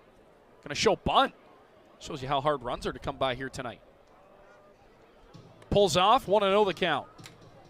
Yeah, I had a feeling they might either try to lay one down or get the runner moving at first base. I mean, he could do both, but on bunts, normally you like to see the baseball down before you start heading 90 feet.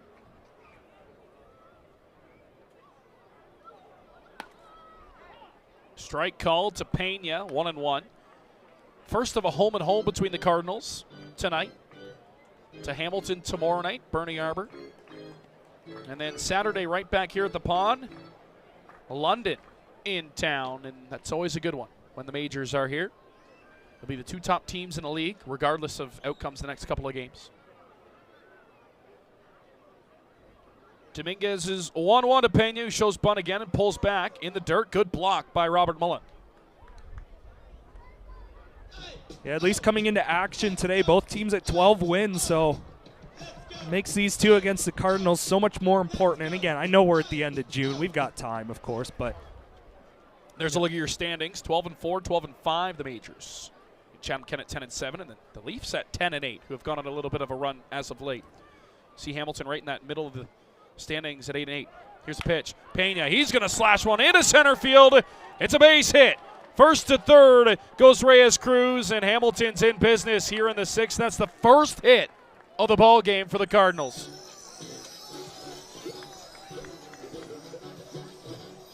Yeah, Dominguez, 5 no-hit innings. Comes to an end here in the 6th. Yeah, they executed that hit and run perfectly. You know, Wisner, First baseman Nico it's Cicado. weird to say, but if he's late getting to second base on the steal, he probably makes that catch and we get a double play. Double off the runner at first base, but the infield going to have a conversation here. You always flash signs first and third to be on the same page, whether they're going to throw down, whether they're going to cut something off, fire it to third, whatever the case might be. So they're going to chat about it, but yeah, the first hit against Dominguez. This first time he's been in trouble here in the 6th inning.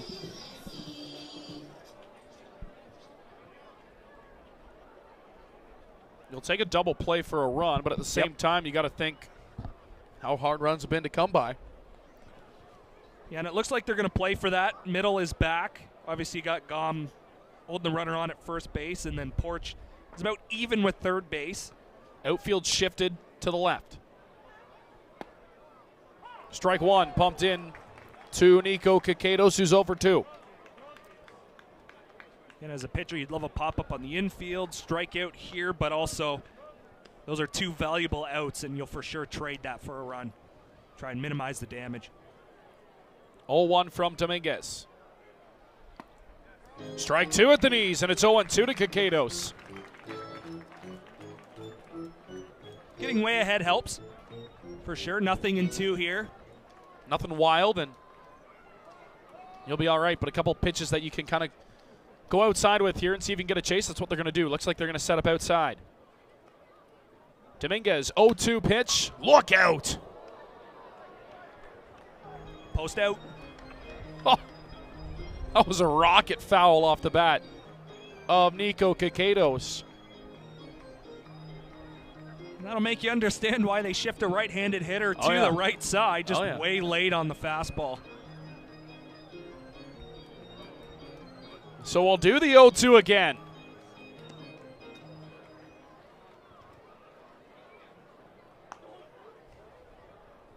Reyes Cruz at third, Yoki Pena at first. Nobody away, and time is called.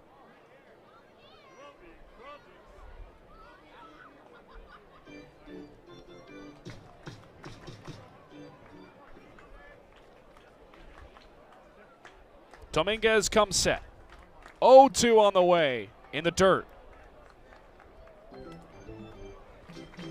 Yeah, not a bad pitch at all. Again, that's one you're looking for a chase. And it's down in the zone, so if he does get a piece of it, it's a ball on the ground.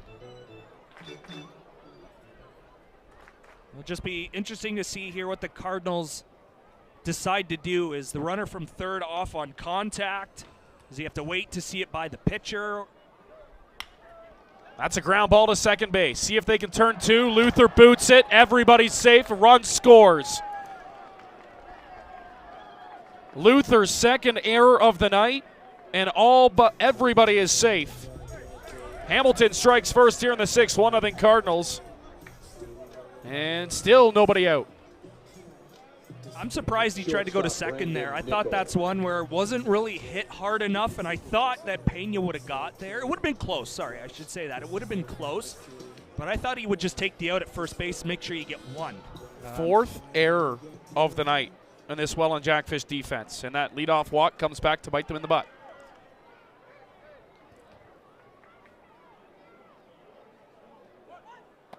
So it turns into what could have at least one out. Was hit slowly, so it would have been tough to turn 2, but you get nobody. Now you got 3, 4, 5 to deal with. Yeah, and you force your corners to come in expecting a bunt here.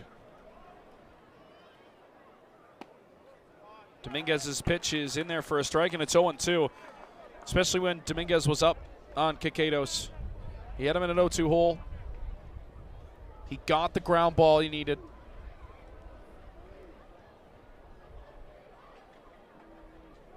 Yeah, it definitely would have been tough to turn 2 there. I don't think the ball was hit hard enough. 0-2 from Dominguez. That ball, a towering shot down the left field line in foul territory. Boucher is over into fouled ground. He makes the grab. Massive first out of the inning, and P.O. Boucher showing off that speed in left. It looked like he got a really late jump on that ball. I think once it got into the sky, he was kind of like, is it hit my way? And then he was able to see it in time, but little bit of a late start off of the bat, but still able to recover and make a nice running catch. Here is Josh Williams now. Williams 0 for 2. He's flown out to center both times. 2 on, 1 out. Dominguez trying to work out of it here. Williams fouls it off, 0-1. Yeah, you have to keep it at 1. The way the offense has been in the last few games with runners on, you know, if you get 2, 3, 4, it's almost like a climb to the top of Mount Everest to try and get back into the game. Fish through 5 innings tonight, have left 5 runners on. 0-1 on the way to Williams. It's outside, evening the count. And this is a big at-bat with Williams up. Couple fly balls to center. First one a little bit more dangerous than the second. But a guy that can put 3 on the board and make it 4-0 with 1 swing. 1-1 the count. Dominguez offers. Williams. That one is going to hit left center field. That one is going to be a base hit. Yolki Pena gets the wave around. He's going to score. Williams on his way to second. He's going to be thrown out at second base. But it will go down as an RBI single for Josh Williams. 2 down, but a second run across for Hamilton.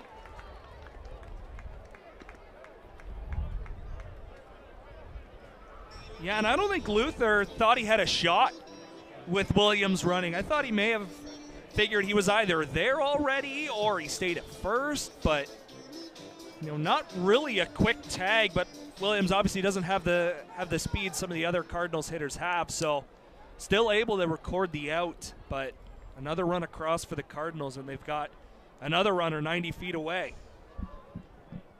Quequedos at third base, but now 2 away. Check down. And Robert Mullen doesn't get an answer from anybody, so it'll be 1-0.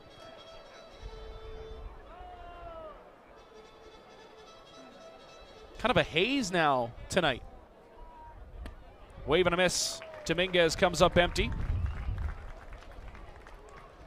Yeah, you're into the tough sky part of the game. Yeah. That's why you saw the delayed start from Boucher on the 1 fly ball. Ground ball to short. Wisner on the backhand. Throw to first. Not going to be in time. Infield single Dominguez. Another run scores, and it's a 3-run inning for Hamilton. Center fielder Tyler Duncan. And 3 seems like a lot. Yeah, it really does. That's where that error from Luther comes into play. That's that extra out that you give the Hamilton Cardinals, and they make you pay for it. So Hamilton stake to a 3-0 lead here after not recording a hit through the first 5 innings. This will be the 7th man to bat here in the 6th. And you combine that with a leadoff walk, just a... The walk in the air, you circle it. Yep. In this inning, both those runs have come across to score. Not a recipe for success. I mean, Dominguez was able to work out of a leadoff error to start the game and then a leadoff error to start the 4th inning. able to strand both those runners on. But, I mean, you can only play with it for so long Absolutely. until it comes around, right? Absolutely. So 2 of the 3 runs charged to Dominguez. The other one will be an unearned run.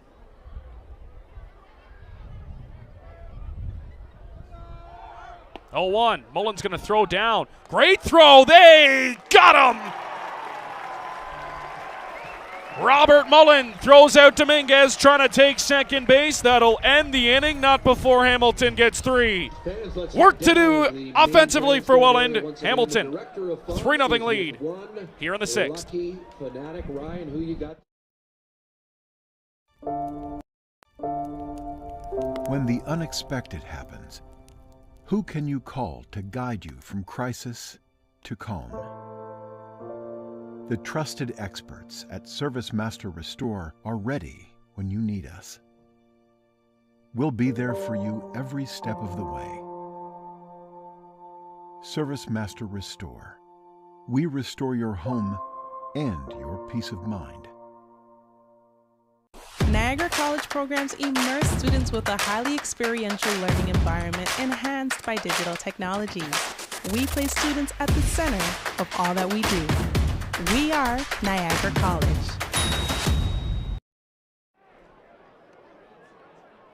Don't forget to grab your maple syrup, put on your toque, and join us for Canada Day with the Welland Jackfish as we face off against the Toronto Maple Leafs in a game that's amazing. Expect hockey-style hits, poutine-powered energy, and more moose-tacular fun.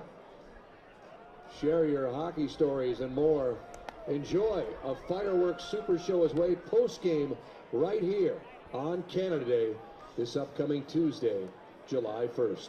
Your attention, please. Now pitching for the Hamilton Cardinals, number 4, Caleb Sorosky.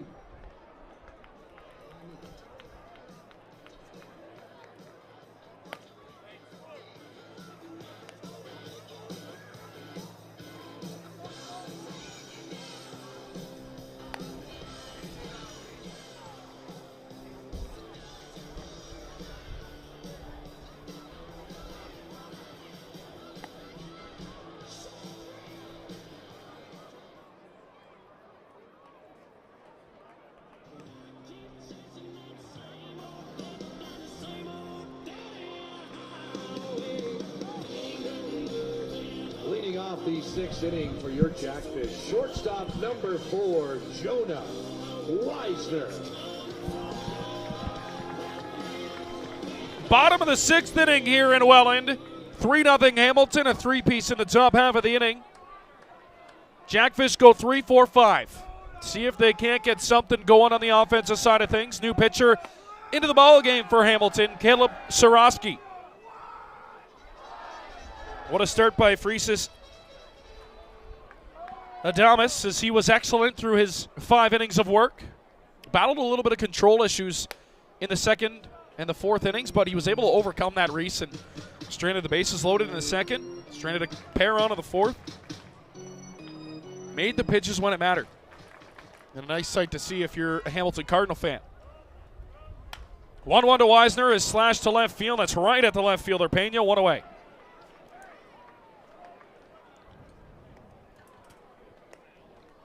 And a 3-0 hole now for the Jackfish. You've got the right part of the lineup coming up to at least try and kickstart something.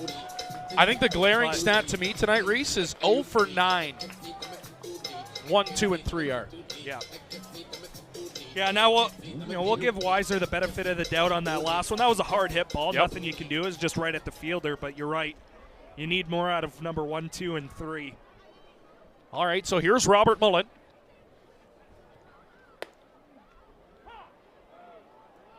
Delayed strike call. Mullen didn't like it. 0-1 though. Robert's been on base twice. Walked in the 2nd, walked in the 4th. 0-1 on the way. Stays downstairs. That looked like a good pitch. So maybe reversing 1 and 2. Yeah, and you saw Sorosky there kind of palms in the air. Got the first one out, the second one. Yeah, that's not a great motion if you want to be in the umpire's good books. 1-1. Look out! Oh my. You got the camera crew and the video crew and a couple of players sitting on the end of that dugout that had to go sprawling to the side as that bat came out of the hand of Robert Mullen. Did that last weekend, too. Yep. Hey, you swing hard, it's bound to happen. Get some pine tar there. Yeah, a little bit more tar. Your jackpot over $1,500. Or stick 'em, whatever you want to use. So to get your 50, that was a lizard skin guy. I like the bat tape. That was not an old school. No, especially the liquid. I don't know how guys do it. And now a conversation being had with Luis Bernardo, the catcher. It's the skip for the Hamilton Cardinals out to have a chat with the catcher of Hamilton.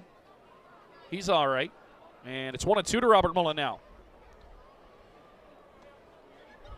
3-0 Hamilton, bottom of the 6th. Cardinals looking to hop over 500.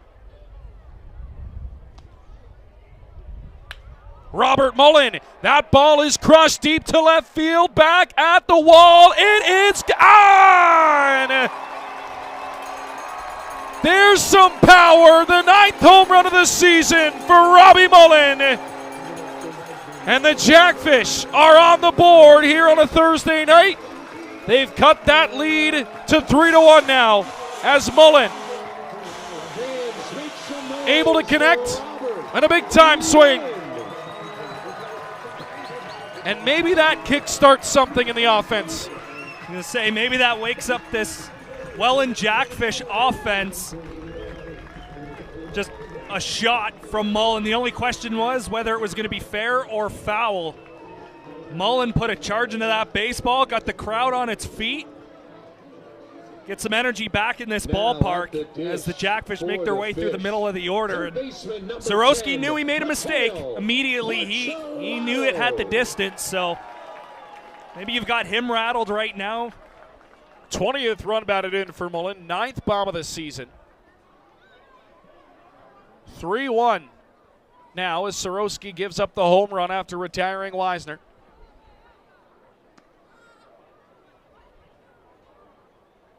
Now see if that translates. Strike one is called to Porcelato.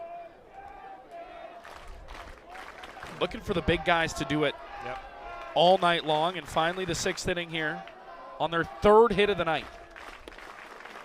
Porcha waving a miss 0-2. Yeah, he was way out in front of that offering. Gonna see him shorten up again. Just gotta get a ball in play. We're going to go elevate here in an 0-2 count. Porcelato, that one is going to get down, and it's all the way by Yoki Pena. Here goes one of the fastest men in the IBL. Porcelato, he's around second, on his way to third, in with a slide. Triple, and here comes the Jackfish offense in the 6th.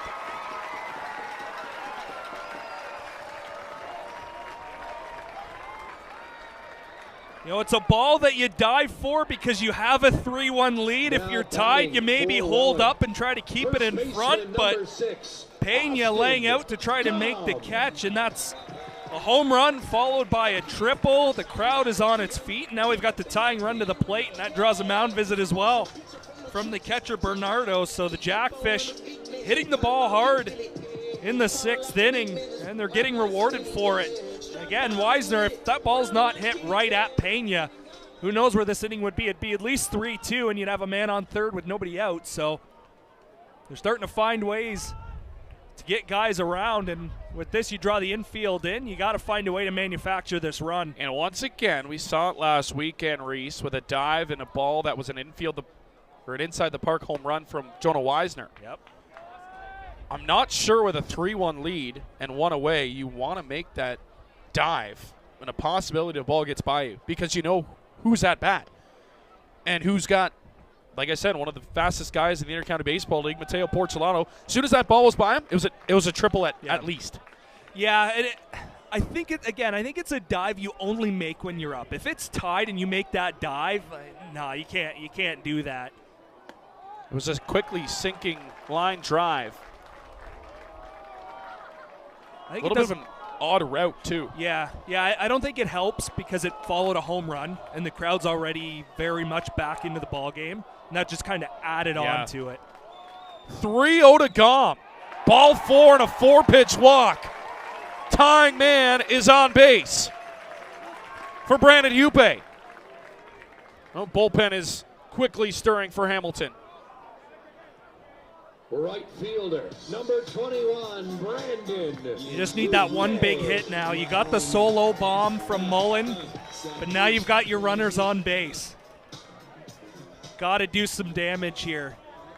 Again, you don't have to score 8 runs in this inning, but if you can get back even, that gives this offense a ton of confidence for the back half of this ball game.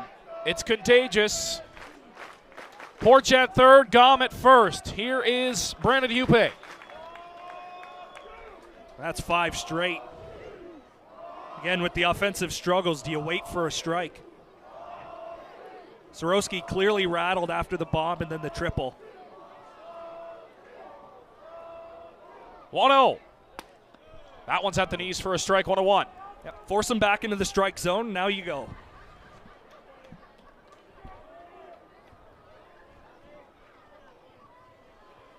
Hupe looking to come through in a big spot here for the Jackfish.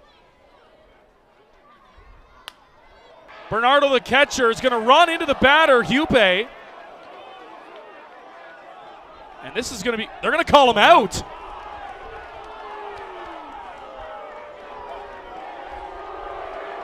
Hupe was in the batter's box. Bernardo ran into him, and they're going to call Hupe out on the play. This is back-to-back home games. We're going to get something like this. Manager Brian Esri out to have a conversation with the home plate umpire. I'm not sure if that ball wasn't dropping regardless.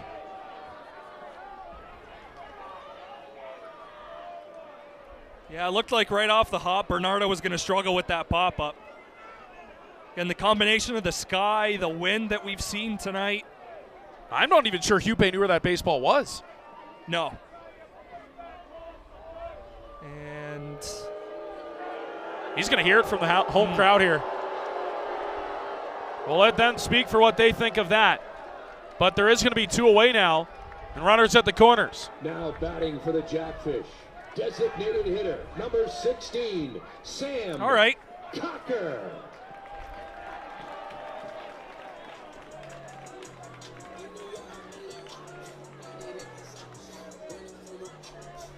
This is where the mental toughness comes in. You got to let it go. Yeah, you can be PO'd, but got to let it go. First pitch is, that's outside. Called the strike. Cocker's in an 0-1 hole. See if Sam Cocker can come through in a big spot. Runners at the corners.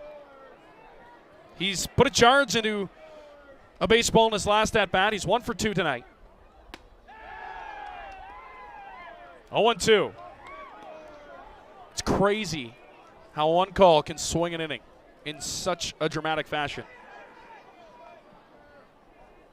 Pretty sure it was the 6th inning in Saturday's game, too. 0-2 to Cocker. That one bounces in. It's going to get away from the catcher. Throw home. It's going to be over top of Soroski. Porcelato scores. And into third base goes Gom. What a read. Porcelato probably one of the only guys who's going to be able to score from that. And it's a 1-run ball game, and now the tying run is 90 feet away. That's a combination of a base runner expecting a ball in the dirt and being ready if it gets away, and a pitcher that was a little bit late getting to home plate. Great heads-up base running. I saw it in the corner of my eye from Gom first, and then Porch able to get home as well. 1-2 to Cocker. Another wild pitch. And that one just stays in the perimeter as Bernardo being forced to block a couple here in the 6th. And Gom was ready to take off to home as well. Out on that front foot, seeing where that ball goes after the bounce. Bernardo able to handle that one a little bit better. 2-2 to Cocker. Single ties it.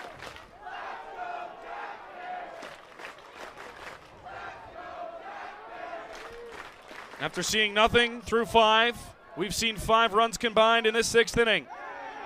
Strike 3 called. Sam Cocker down looking inning over. Jackfish strand the tying runner at third base. We head to the 7th. Jackfish get a pair, but Hamilton leading 3-2 through 6. Contestants for Conte's Collision, presented by Conte's Collision Center. Ryan, take it away once again.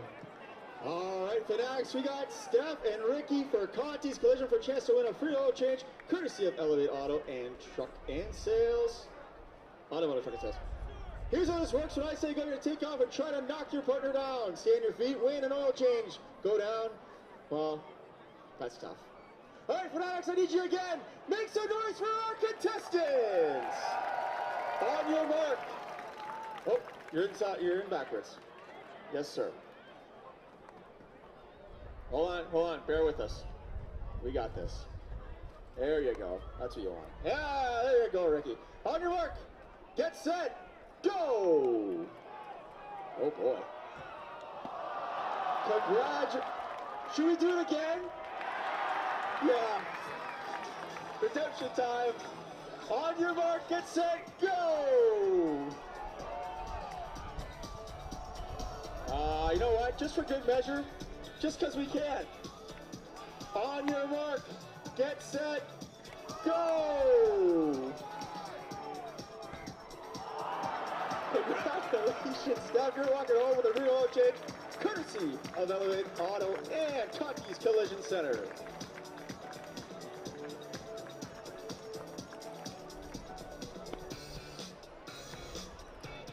Fans, don't forget, Welland Stadium stops serving alcohol at the end of the 7th inning. Visit the bait shop on Miller Lite Dugout now and enjoy an ice cold tall boy.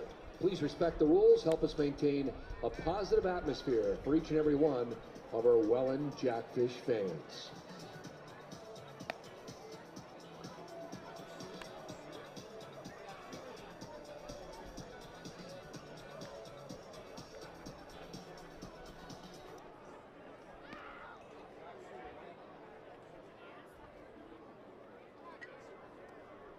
Your attention, please. Now pitching for your Welland Jackfish, number 9, Jack Seward.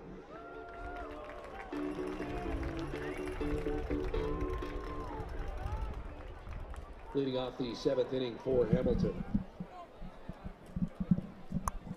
Center fielder. So here we go, 7th inning. Tyler Duncan. 3-2 ball game. All the runs coming in the 6th. 3 from Hamilton, 2 from Welland. And Jack Seward, new pitcher into the ball game for the Welland Jackfish. So a nice outing once again from Jose Dominguez. And now they turn to number 9, Seward. Yeah, Dominguez efficient once again around the strike zone. You know, the defense wasn't his best friend today, but still found a way to get out of a couple of jams. But unfortunately, the Cardinals finally got to him in the 6th. It's usually tough when you talk about a ground ball or a pitch-to-contact pitcher, and you say the defense wasn't his friend today. It usually kind of sums up the start. Yep. I mean, but Dominguez worked around it. It's very good through, I mean, he no hitter through 5 innings tonight. 6th inning, got to him a little bit. 2 of those runs were earned, 1 unearned on the error by Luther. And now Seward, his job is to come in and shut down here. 6, 7, 8. You get Duncan, Bernardo, and Salazzo. Yeah, keep the crowd in it. Get your offense back to the plate. 2-1 from Seward. In tight, it's 3-1. Definitely don't want to give a free pass here to leadoff man for the 2nd consecutive inning. No, especially via the walk. You know, if he's going to get on, make him beat you. Make him put the ball in play. 3-1 to Duncan. Another leadoff walk for the Jackfish.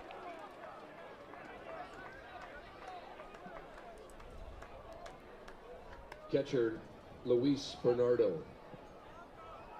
And now here's Luis Bernardo.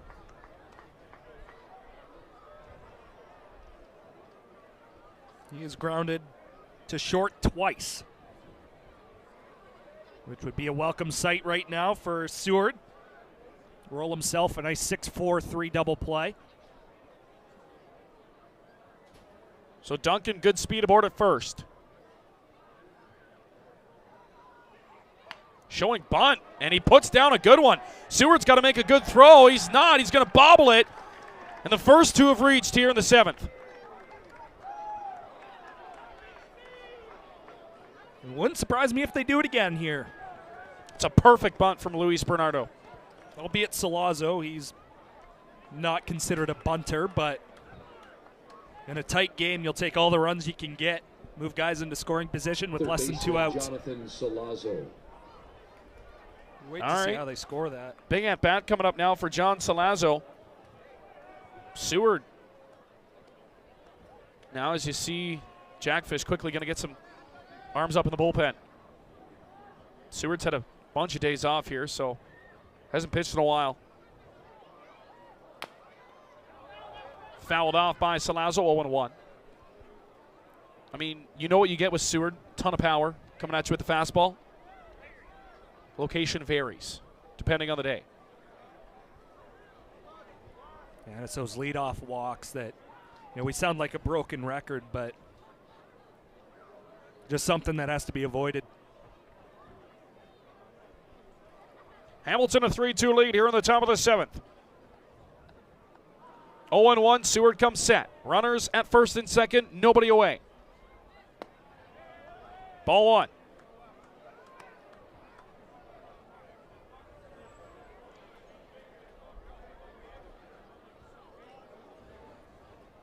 We've got Porch in on the grass at third. Rest of the infield back, playing for 2. This is a spot where you got a challenge here. Yep. Broken background, ball to short. Weisner has it. Flip to second in time. Luther back to first, not in time.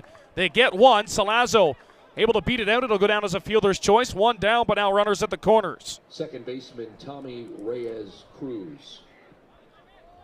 Salazzo busting it out of the box, able to get down there in time. We'll see if the Jackfish still play for 2, if they bring everybody in. And at this point, you got to play for a ground ball here. And Tommy Reyes Cruz, who has reached on an air, he's walked and scored. So out of the 9-hole, he's reached base every time he's come up. Doesn't matter really how if you're hitting out of that 9-hole. It just matters how you get on.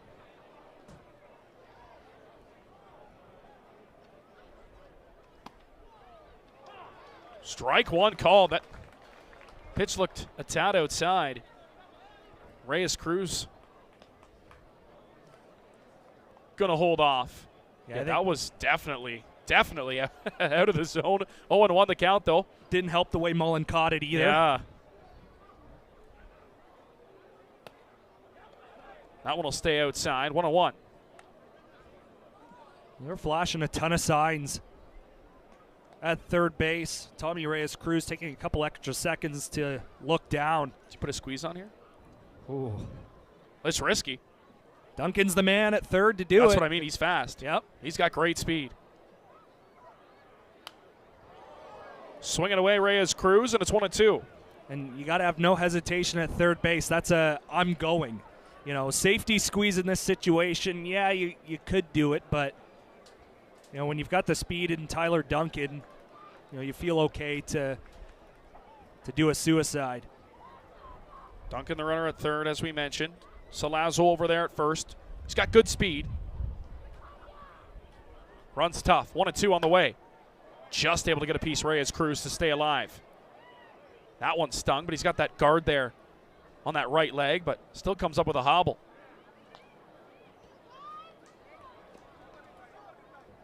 Regardless of where you have those protective guards, it always finds a way to avoid the protective guard. Absolutely. Yeah. We've seen a few guys foul it off their own legs, ankles, whatever the case might be, shin. He's really limping. Essentially trying to hit on one leg here. 1-2 count, 2.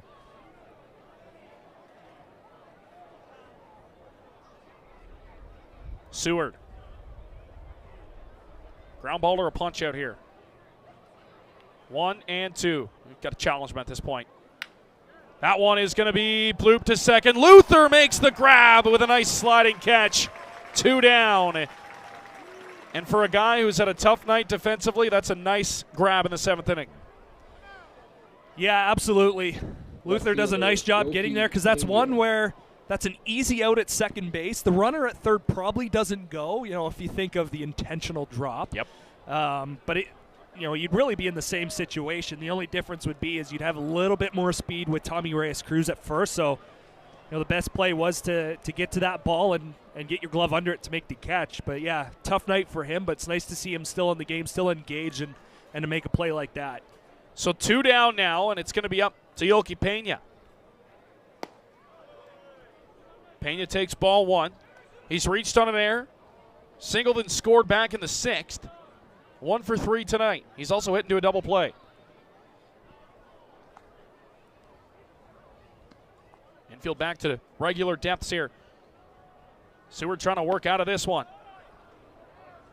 2-0. Yeah, for Seward, just hasn't been working ahead in this inning. It's very tough to be successful when you're always trying to come back if you're behind 2 balls, no strikes, 3-0, 2-1, whatever the case might be. Just got to pitch ahead.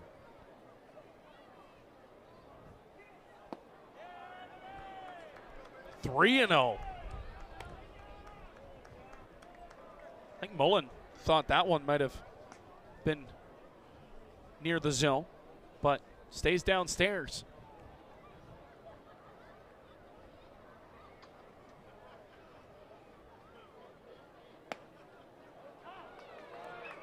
Thought he had ball 4. He was headed down to first base, and no matter usually where that pitch is, if you do that, you're getting a cold strike against you. 3-1. Yeah, as soon as you start to leave the box, you lose your strike zone, and it's like, oh, well, doesn't matter where the ball is unless it's to the backstop.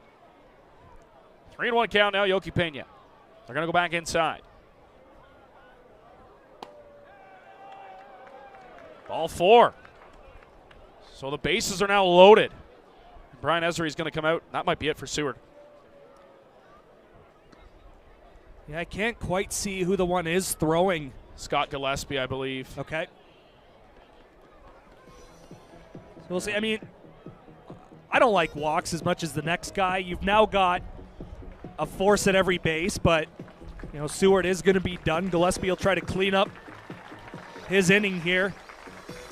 Again, a much-needed 0 after your offense comes back to get 2 after you give up 3. Well, not an easy spot. Gillespie's going to come in with the bases loaded in the 7th inning. A 1-run lead for Hamilton. He's going to try and keep it that way. We'll step aside here in Welland. 3-2 Cardinals.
Just looking for fun. I said a twist for me, baby, hit a rock for me, baby. Take another shot, get up for me, baby. Ooh, it's a 1:45. What you wanna do?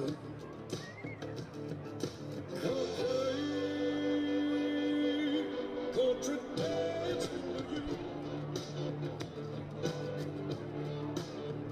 I think I'm good at that country dancing.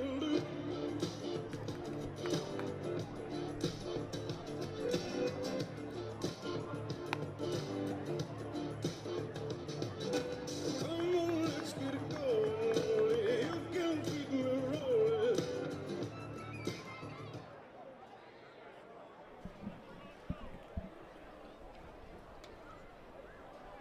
Welcome back. Now batting top of the 7th. First baseman Miko Kakados. Miko Kakados meets Scott Gillespie in a massive spot here in the 7th. A 1-run Cardinal lead. Cardinals load the bases against Jack Seward. He gets the hook, and now Gillespie's got one man to get. Nowhere to put him. He does have 2 outs, though. First pitch. In for strike one. Kikatos is 0 for 3. However, being on base twice, he's reached on a couple of errors. Did score back in that 6th inning. Gillespie comes set in his 0-1. Almost yanked it wild. Outside, 1-1. I mean, you got to come challenge in the zone in this at-bat. Nowhere to put him.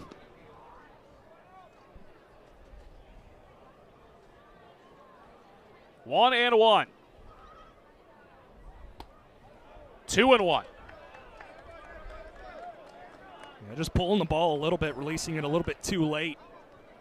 Yeah, if you're Kikatos too, you're looking at a minuscule spot for your pitch. Yep.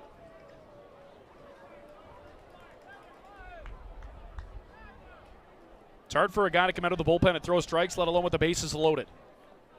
1 in, 2-1. Check that. Here's Gillespie's offering. Like that pitch. Slashes it foul, and it's 2-2.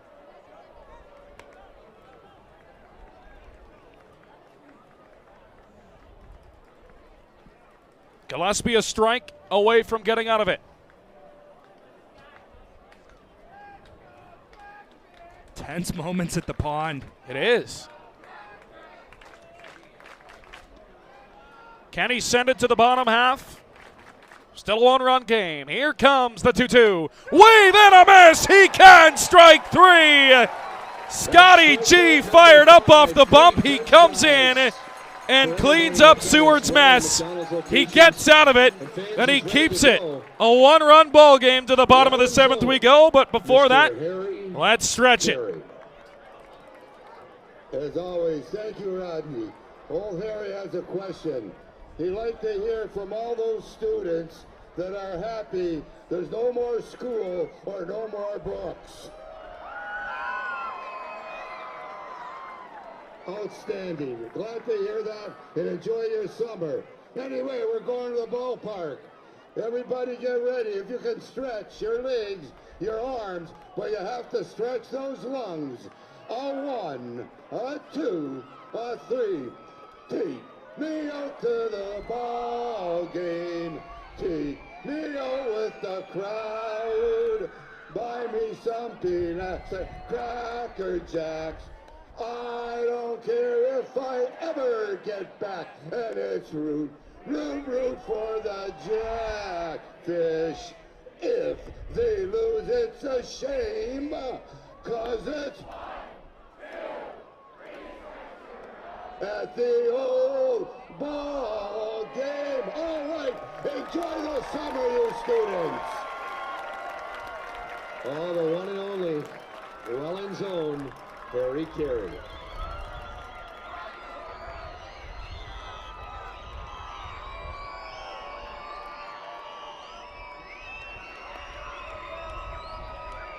Fans, hot diggity dog. It appears it's free hot dog time here at the pond. Make some noise if you want a free hot dog tonight.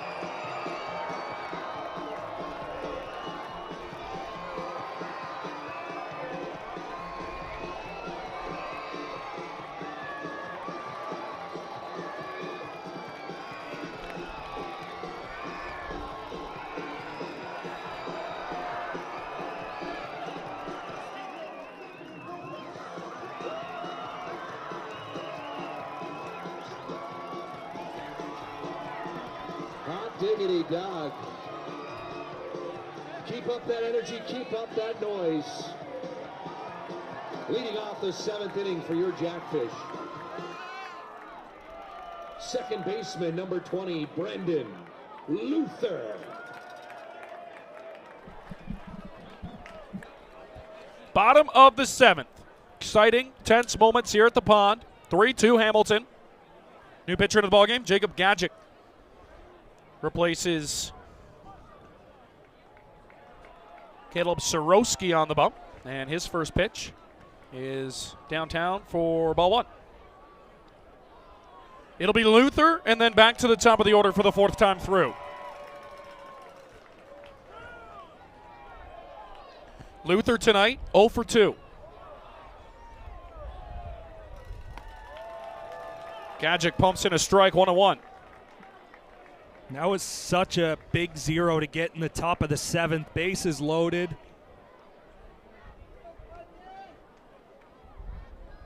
Just got to keep the momentum on your side. Crowd still into it. Offense put up a good fight in the 6th, getting 2 runs. Pitch dips outside, 2-1. Got to put together good at-bats. Yeah, you got 9 outs to play with here. Yep.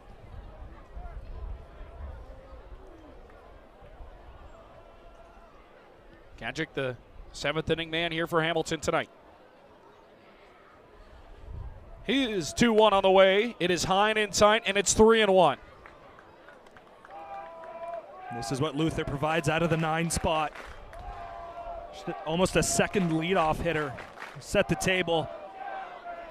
We're hoping to set the table for Boucher, who's on deck. 3-1 to Luther. Gadzik comes set, big breath on the mound. Strike 2 called, and it's a full count. This is part of the reason Gadzik's in the ball game is the lefty-heavy lineup. Of course, you get late into the game, you want those lefty-lefty matchups. Matchups become more valuable the later into the ball game you go. You're exactly right.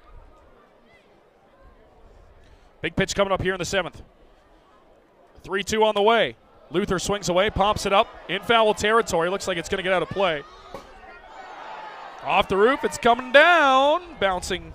Say, did someone make a play or ground ball? Fan from Boyle, Ontario, in the house tonight. Big Texas Rangers fan down there, I suppose.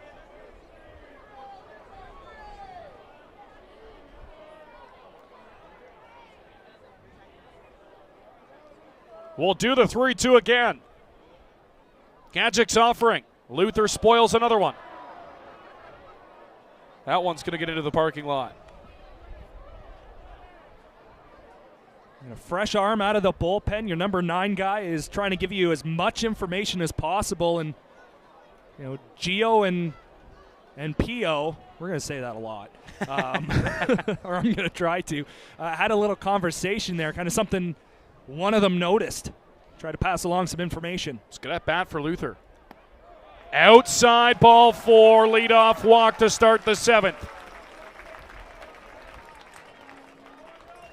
I'm just peeking down at the Miller Lite dock down there along the third base line. It looks like such a good time down there. Absolutely. Your left fielder, number 15, I mean, I think I've started this from like night 1.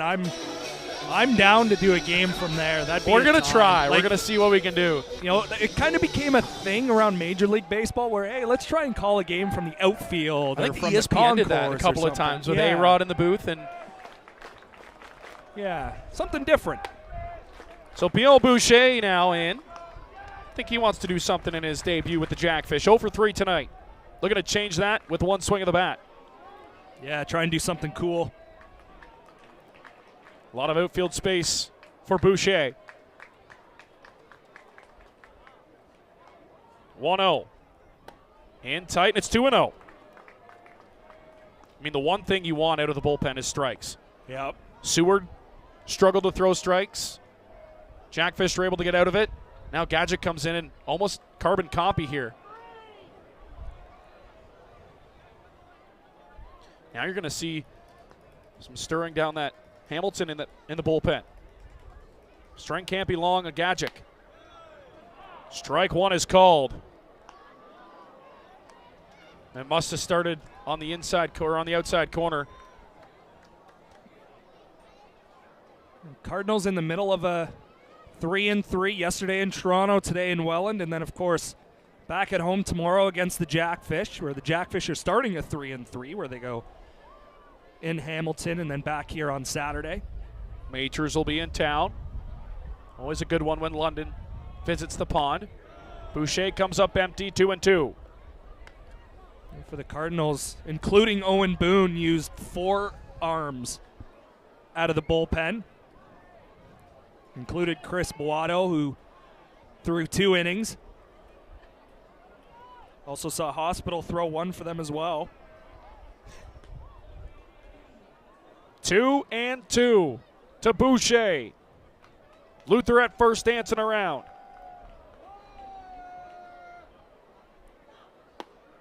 takes outside for ball 3 and another full count. Full count. Do you put him in motion at first? I think Luther's got enough speed in which if he is and he's got to get back, he'll be fine. So, but he's also the tying run of this ball game. Don't want to jeopardize that. Yep. I think that's probably why he stayed put at first base too. Don't want to get thrown out being the tying run. 3-2 on the way to Boucher. Wave and a miss, strike 3. 0 for 4 tonight, Boucher. His second strikeout of the night. 1 down. The center fielder, number 11, Gio Morello. Now Gio's got to pick him up. Talked about how quiet the top of the order has been. 1, 2, and 3. They are now 0 for 10 with 5 strikeouts. Something's got to give here. 1 through 3.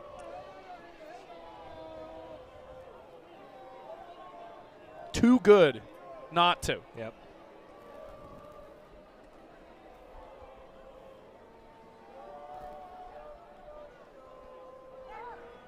Throw over to first, check on Luther. He's back in. Yeah, if you are going to move, I doubt they send him on first move. You got to make sure he goes to the plate, like you said here, the tying run.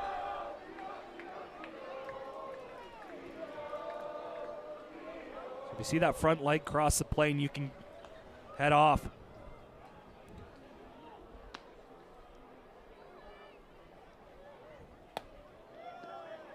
Strike 1 called to Gio.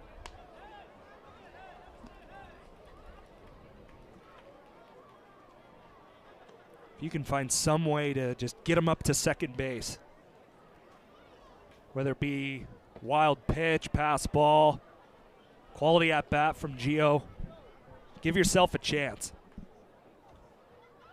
There he goes. He's going to take off. Pitch is going to be popped up foul. Luther's got to hurry up and get back. Giving it a look up by the bullpen is John Salazzo. And that one's about 4 rows up into the seats.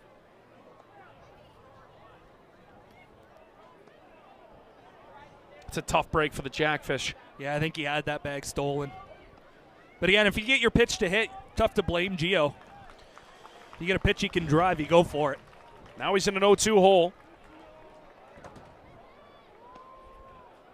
Got to shorten up and protect. Gadzik trying to work around a leadoff walk.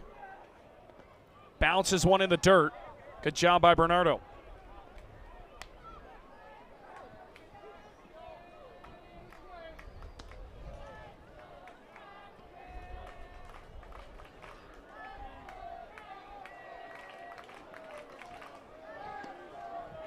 A 1-2 to Morello. Jonah Weisner's on deck. Gadzik comes home. Morello spoils it.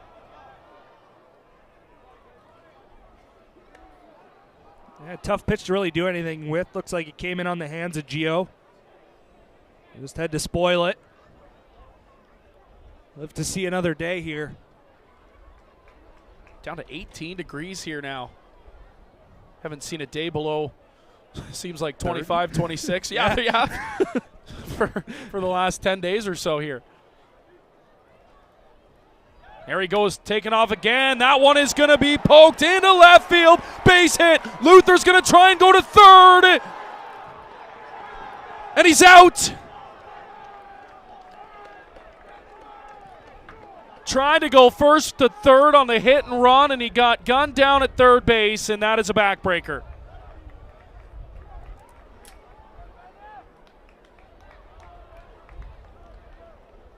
Shortstop number 4, Jonah. I don't love it on a ball hit to the left field, Reese. No, not at all. It was hit right to him. It's not like he really had to move either. You know, I understand you've got already a head start. You were off on the pitch.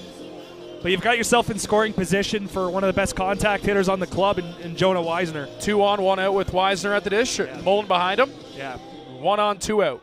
Yeah, and you get Mullen coming up against a lefty potentially. They do have a righty up in the pen, but just tough break.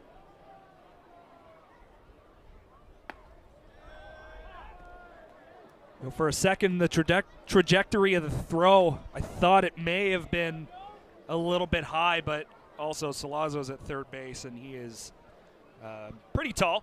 So 0-1 to Weisner.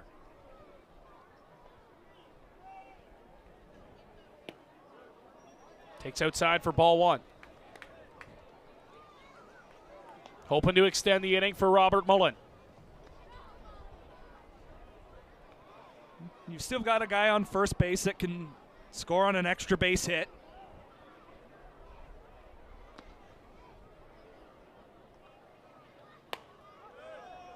Oh, boy. Not going to get that call in the 7th inning, are we? Jonah Weisner, not usually one to speak up. That was definitely outside the zone. Now 1-2, he's got to shorten up.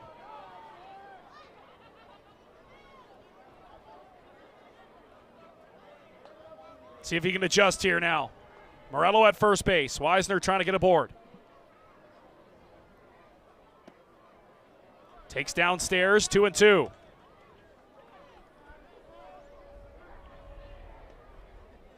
This is where clutch hitting comes into play. You're down to 2 outs. Albeit in the 7th, not like we're in the 9th, but still. See if Weisner can come up clutch. Weisner on the ground to second base. Reyes Cruz to first.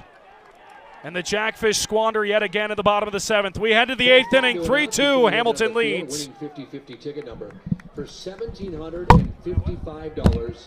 D2360. D2360. You just won $1,755. Please report to the Crime Stoppers of Niagara table immediately. And tonight's kids draw winner, Alex Spiteri. Alex Spiteri, please report to the Crime Stoppers of Niagara table. Ryan Harrison, take it away. All right, Fanatics, we got Lillian and Morgan for the TurfNet Sports Flag Pony Hop. Here's how this works. When I say go and take off back to Hunter, actually. Hunter's at the finish line today to win a Jackfish Baseball and a gift certificate to TurfNet Sports Supplies. Fanatics, I need some noise on this Thursday night. Are you ready? On your mark, get set, go! They're off. These are the quick ponies from Fort Erie. That's right. Rocco's been there a few times. Here they come. These are not quick ponies, but they're coming. They're on their way. Come on, pony.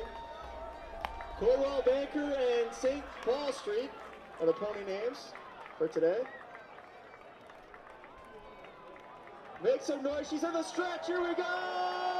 Yes!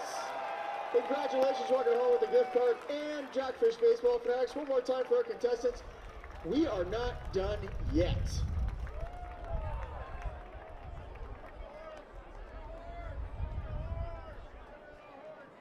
Fans, don't forget, next home game this upcoming Saturday night right here, June 28th. Biggest karaoke and boy band night with the Jackfish. WellandJackfish.com/tix for your tickets today.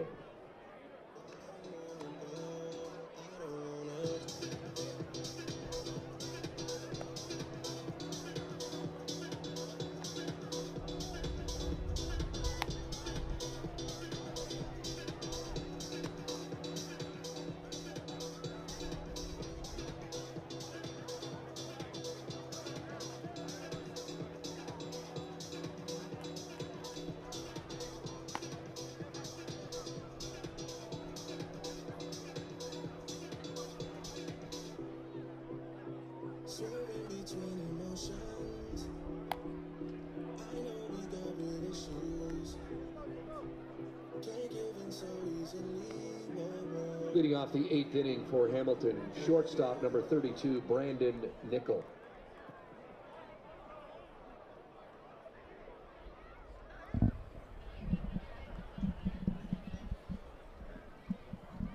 Getting in the stretch here, 8th inning.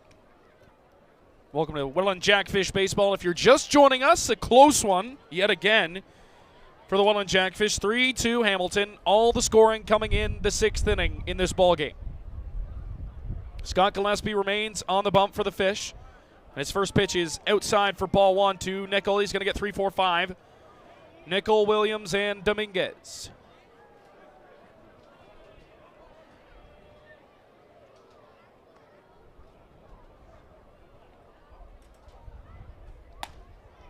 Gillespie finds the outside corner for strike one.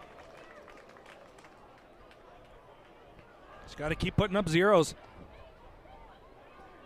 Top 3 in the Jackfish order now that Gio Morello hit.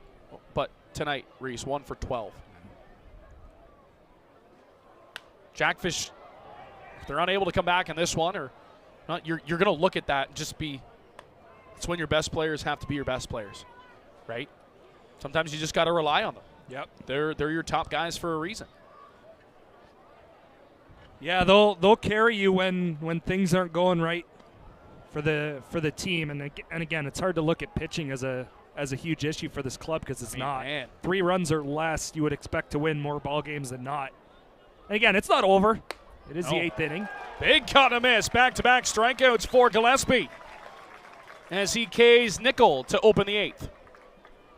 Designated Yeah, in these situations where your offense is struggling to bring runners around, you expect your 1, 2, 3, 4 hitters to really do some damage. And I mean, Mullen brought some energy, brought some life back into the ballpark with his solo shot.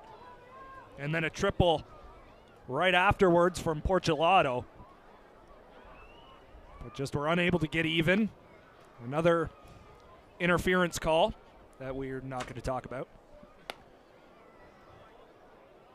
Ball 1 to Williams, who has flown out to center a pair of times. He's singled in the ball game as well. Was thrown out at second, trying to stretch it into a double. Was an RBI base hit, though. That was the 3rd run of that inning. And Williams takes outside, 2-0.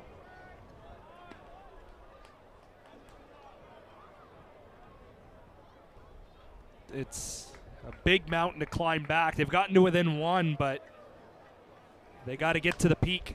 You got Mullen, Porcelato, and Gom due up in the bottom half of the 8th inning. 4, 5, 6. And I expect we see a new Chuck for the Cardinals. They've got a right-hander warming up. You know, as nice as these black jerseys are for the Cardinals, it is tough to see the number all the way down. The back, yeah. 3-0 here to Williams. And Gillespie finds a strike, 3-1. And that looked like an automatic take. Williams wasn't doing anything, 3-0. I'll see here if he can find one. Gillespie rocks into his windup. Williams swinging away, fouls it off, and it's a full count out. Nice to see Gillespie work his way back here if he can find a way to get Williams out.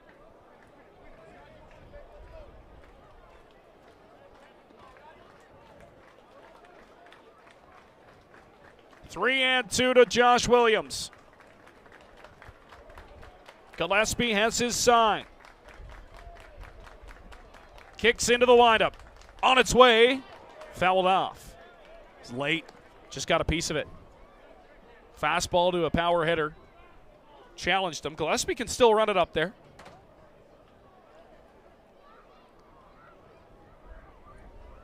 I think you stick with something hard. No reason to speed up the bat. Late on that outside fastball. We'll do the 3-2 again. Williams sends one to left field. It's cutting away from Boucher. That ball is down into the corner. That's a base hit. Williams is on his way to second base. He's in with a one-out double. As Williams has his second knock of the night. And in scoring position for Hamilton. Got to think they're going to pinch run here for Williams. Yeah, absolutely. Good call by you. They will. Not the speed he used to have after the knee injury from a few seasons ago, but boy, has he really had a bounce-back season for the Hamilton Cardinals. Yeah, he has. He's lengthened that lineup a little bit more for them, and albeit a 500 team through 16 games, but pinch running at second base for the Cardinals, number 97, Brendan Daly. So Brendan Daly, 1-0. Dominguez.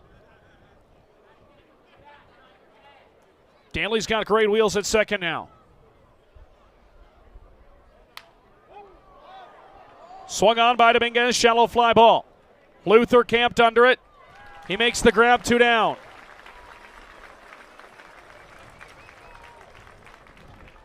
So now it's going to have to be a 2-out hit for the Hamilton Cardinals. And this is where it pays dividends to have Tyler Duncan hitting in the 6 hole. Yeah. We'll get a visit first. I wonder if maybe nobody's warming up down there. Yeah, we did see Layer throwing. Do you walk Tyler Duncan with an open base at first to pitch to Luis Bernardo, who's due up next? I'm just throwing it out there. Looks like actually, are we going to get? No, it'll be Luis Bernardo. I think they're going to walk him. Yeah, it looks like that's what S is doing. I think with first base open, you want no part of Tyler Duncan in this scenario. Yeah, and then you bring a right-hander into the batter's box to face your right-hander, Gillespie.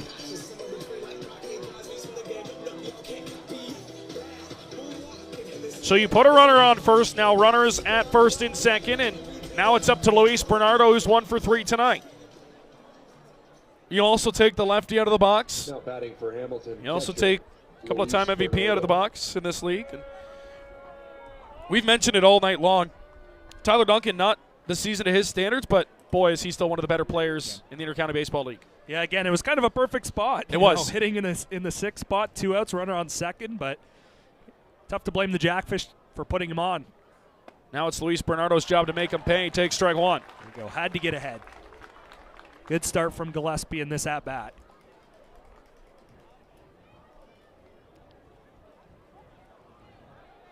Just want to avoid anything up in the zone. 0-1 Gillespie. Quick check to second. Weak grounder off the end of the bat. Scooped up by Gum, inning over. Scotty G gets into a bit of trouble here in the 8th, but he works his way out of it. Nobody scores. That walk pays off for the Welland Jackfish. We head to the bottom of the 8th. 3-2. It's coming right down to the wire in the Rose City Jackfish. Looking to get it right back here in the 8th. Let me into my zone. Please don't let me into my zone. Let me into my zone. Let me into my zone. Let me into my zone. Please don't let me in. Yeah. Can't answer my phone now. Just leave it there, that tone. Ballin' can't beat me up, cause I'm back in my zone now. Cause I'm back in my zone now.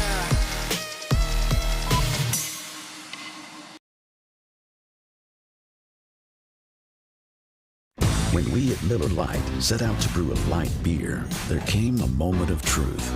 When we had to choose great taste or 90 calories, we chose both. Tastes like Miller time.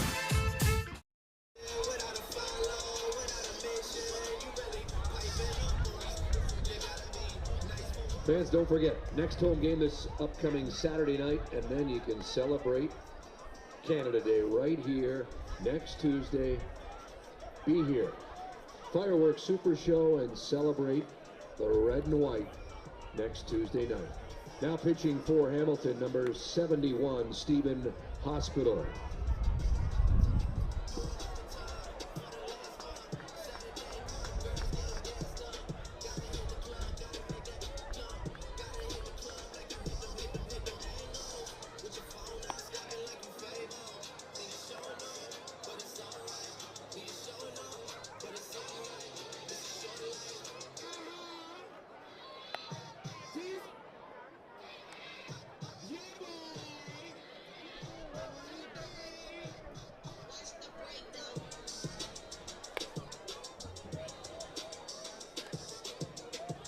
What's that?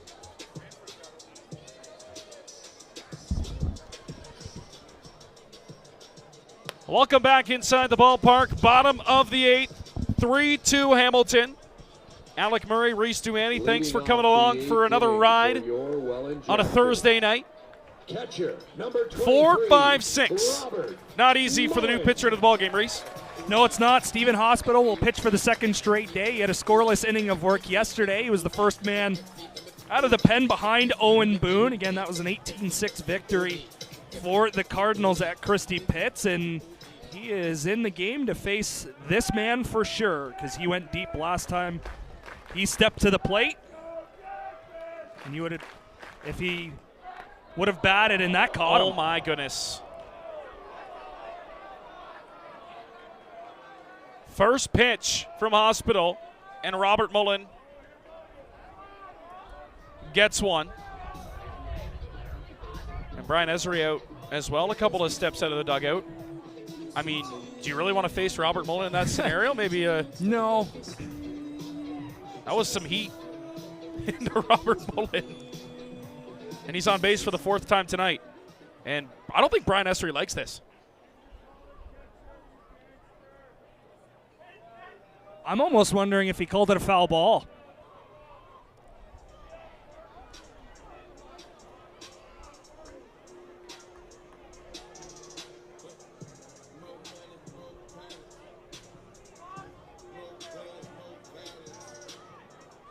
Looks like it. Hmm. Wow.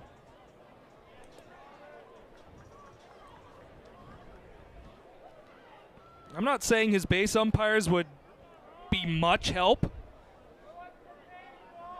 Okay. I have no idea how that baseball hit the bat.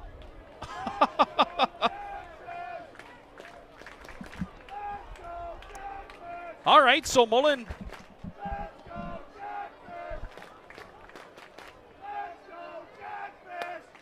Oh, 0-2 now to Robert Mullen.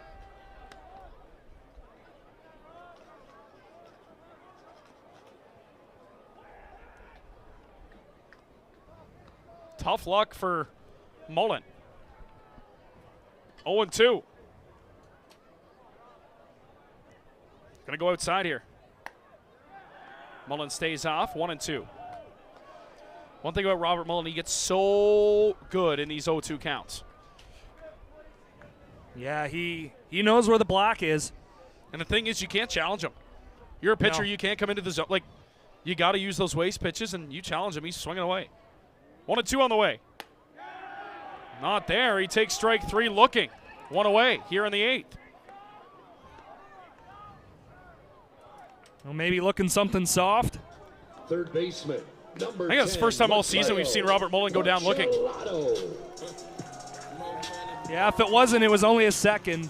Yeah, a guy that's in protect mode, or I guess bomb mode more times than not. But yeah, it's normally a pitch he looks to drive, even with 2 strikes.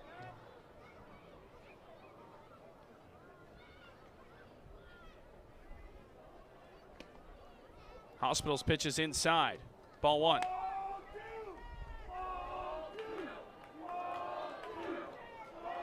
That's 2 straight hitters to start his night, where the first pitch hasn't been close. See Fernando Rodney starting to get loose down in the bullpen. Wave and a miss, 1-1. Albeit against Mullen, he got a piece of the bat on a pitch that was way inside.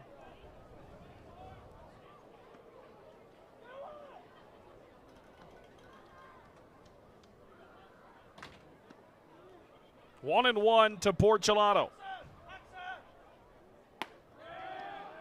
No.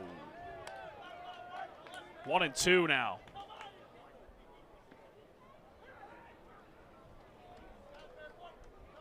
It'd be huge to get Porch on here.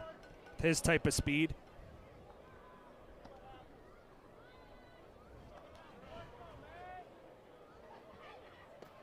Good take. Breaking ball bounces in.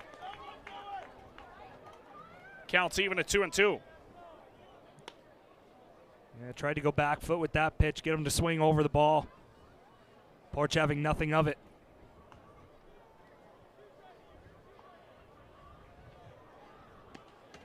Ton of room in right center field again.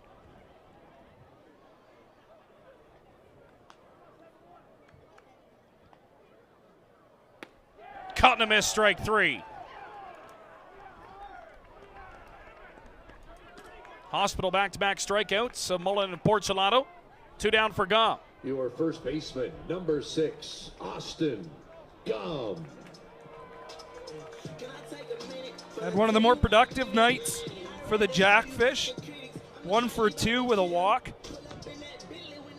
Singleton was stranded at second base in the second inning when the Jackfish loaded the bases.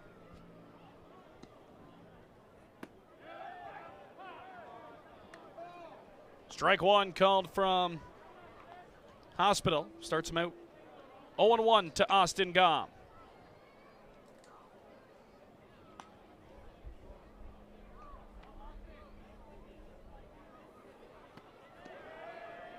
Cut and a miss, strike 2.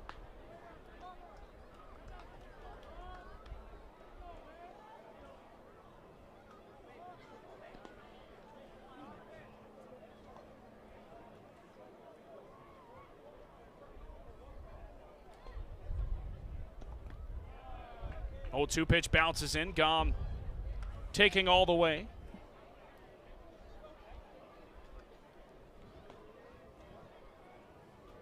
Looks like Barrett's grabbed a bat. He's now on deck. Brandon Hupe, tough night for him out of the 7-hole tonight. 1-2, high chopper to second base. Going to be a tough play. Reyes Cruz.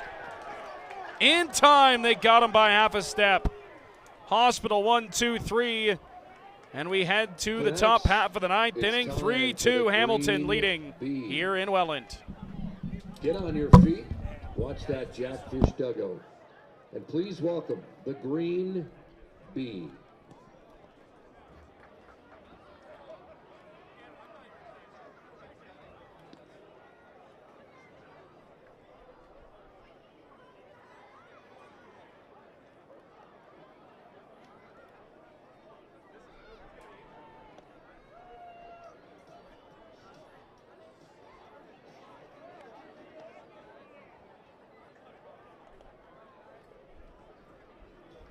In order, 'cause we're bound across the water. Heave away, ye jollies, heave away. Come get your duds in order, 'cause we're bound to lead tomorrow.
The Green Bee.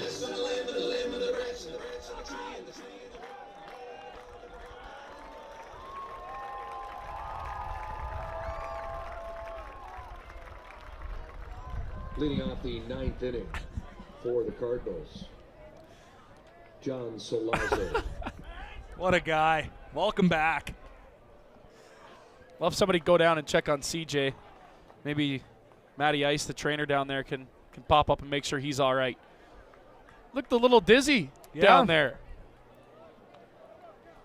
Looked like he did after his 12 countries at Disney World. Oh, man. That was some good entertainment. That's some good before content. we started. Some great content. Back to baseball. Skunk Gillespie back out onto the bump. Solazzo waving a miss, 1-1.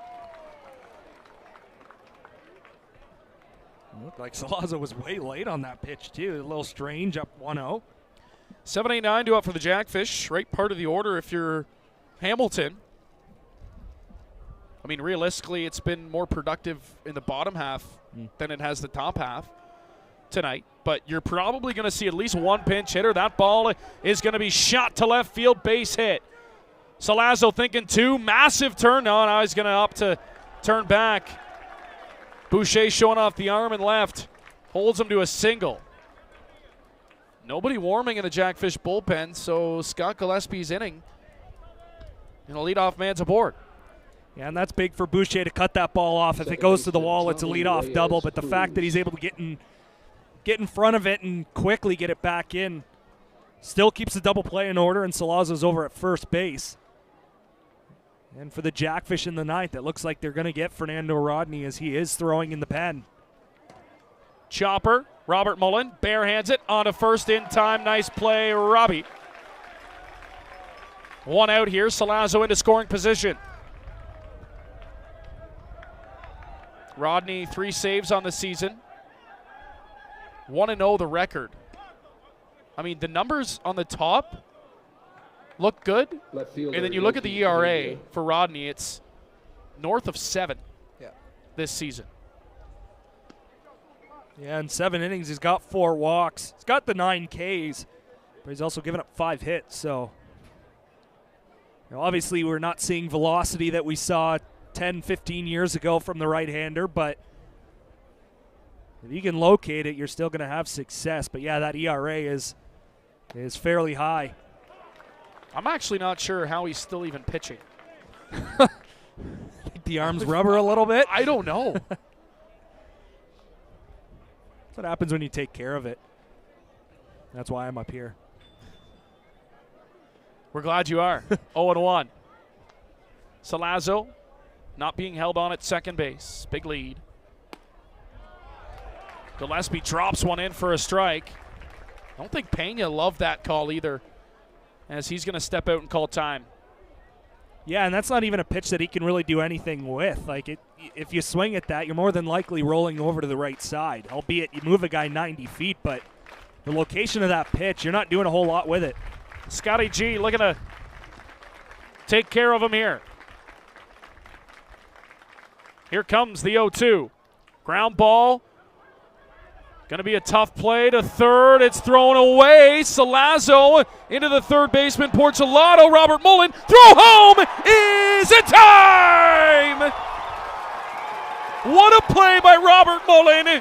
And how about Scott Gillespie there to cover? As he gets run into by John Salazzo. And he waves off the training staff. That's a great play by Mullen to cover.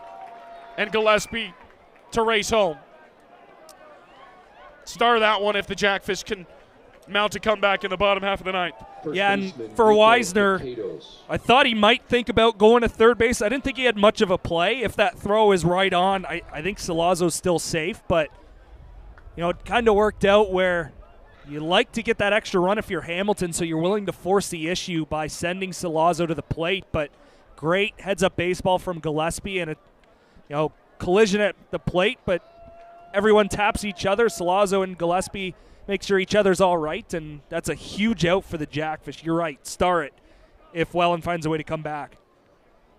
Heads up base running to by Yoki Pena, who advances to second on the play home. And here's Kakedos taking strike one.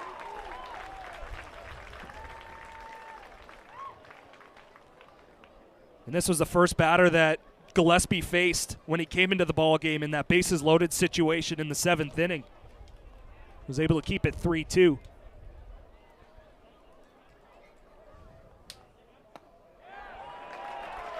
Gillespie's got it all mixing up here in the 9th inning. 0-2.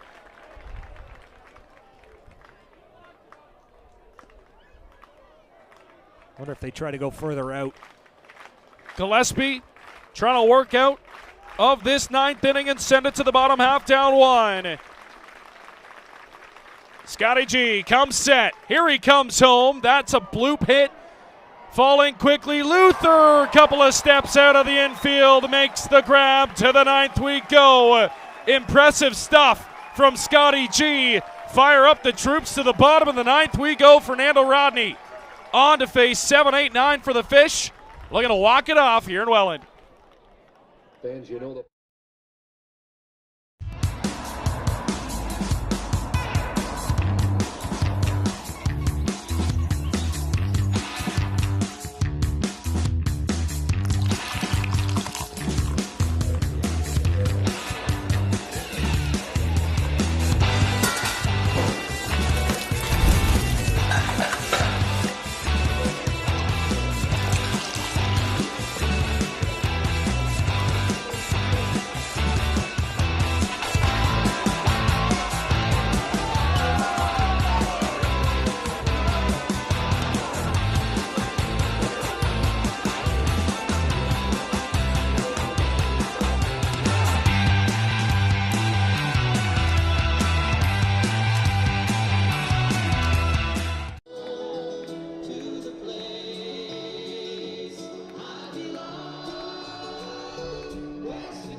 So it is the MLB, the former MLB closer, Fernando Rodney, into the ballgame, looking to lock down his 4th save of the season. Rodney this season, he mentioned it, not the ERA. He's given up his fair share of hits as well, but he is 1-0, and he is, or does have 3 saves to his name. Now pitching for the Hamilton Cardinals. Definitely not the velocity he's had, but relying on location and off-speed junk to get the job done, and he's going to get Grayson Barrett to open him here in the 9th inning. Yeah, a guy now that definitely relies on location, and he's going to face a pinch hitter in Barrett as he'll hit for Hupe. And we saw what Barrett did in the 9th inning in London a few games ago. Looking for a little bit more magic here. Grayson's had the flair for the dramatic this season. Didn't start tonight, but he's got 5 bombs on the year. 3-2 ball game, Hamilton. Rodney looking to lock it down for the Cardinals. Conker on deck, so he will hit. And ball 1.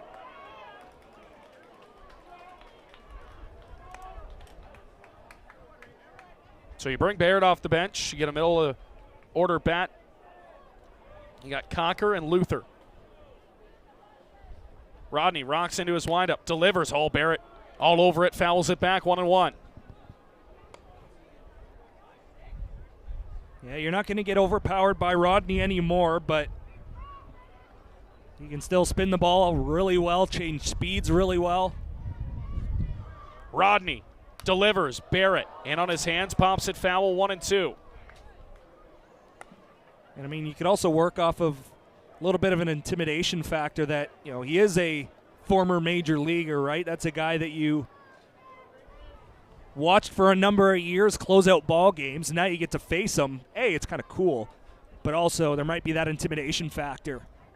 Rodney in tight, 2-2.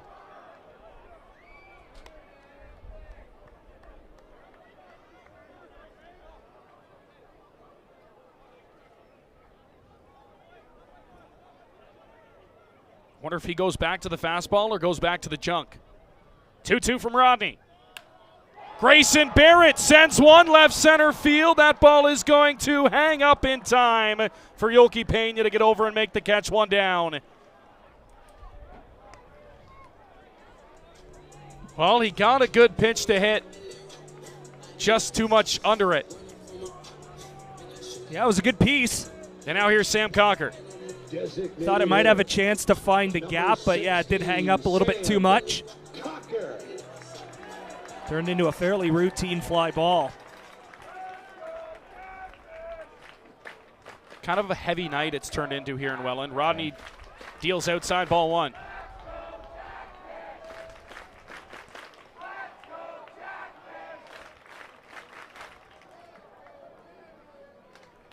Rodney, of course, the signing everybody was talking about around the sports world when he came to Hamilton. Fooled Cocker there, 1-1. That's nasty.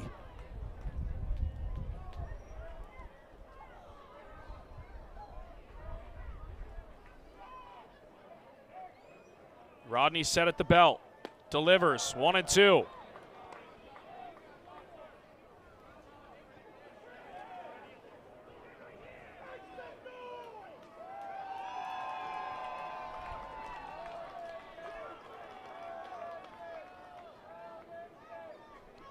Rodney's 1-2 on the way, outside, 2-2. Went back to the fastball.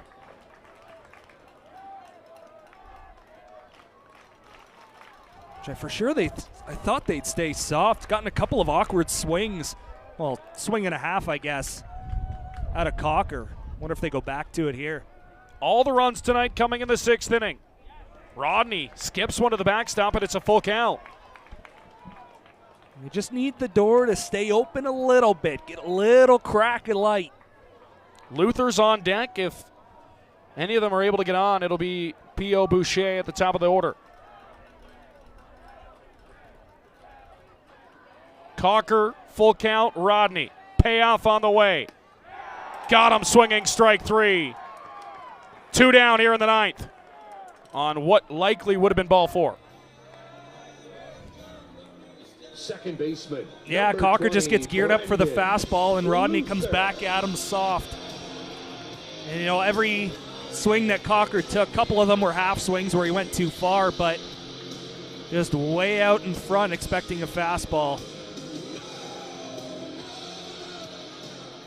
Now it's all up to Luther.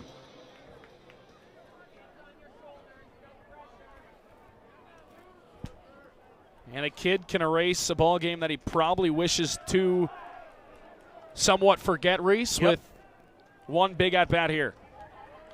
Absolutely. Luther, Rodney. Last chance for the Jackfish here tonight. Trying to avoid losing their 3rd straight. Luther takes downstairs, 1-1. They will head to Hamilton and Bernie Arbor tomorrow night. Wrap up a home-and-home with the Hamilton Cardinals before the London Majors come to town on Saturday night.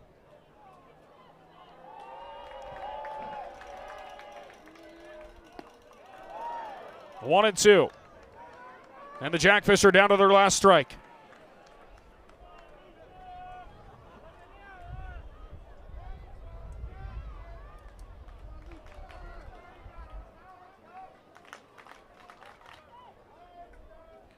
Rodney's 1-2. Bounces in the dirt, 2-2.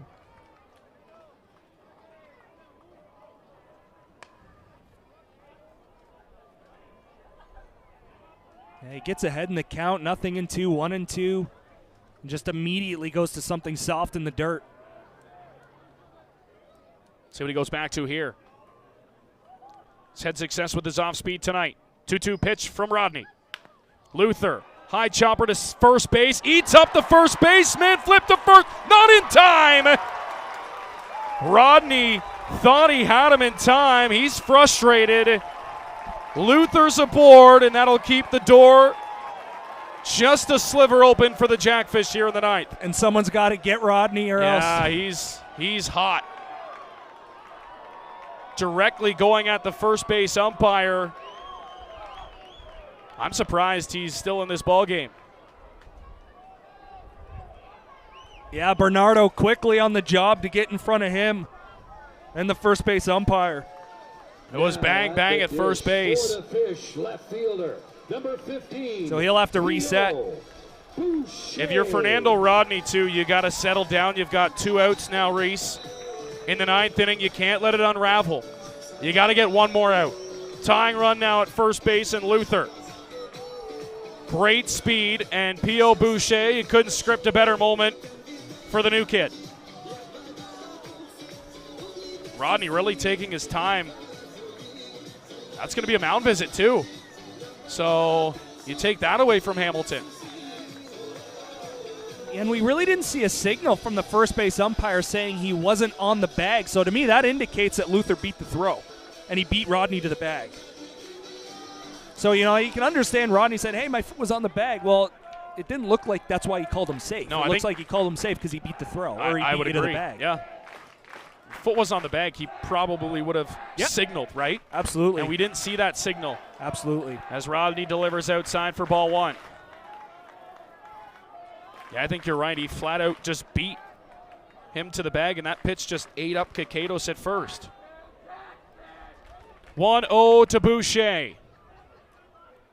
Breaking ball outside, 2-0. Gio Morello's on deck.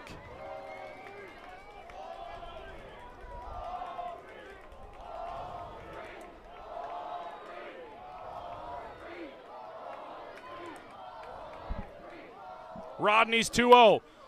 Boucher gets under it, flares it off to left field, slicing into foul territory.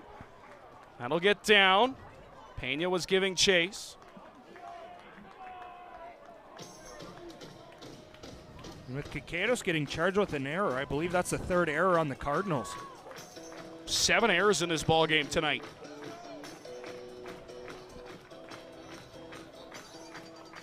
Just hurt the Jackfish a little bit more than the Cardinals.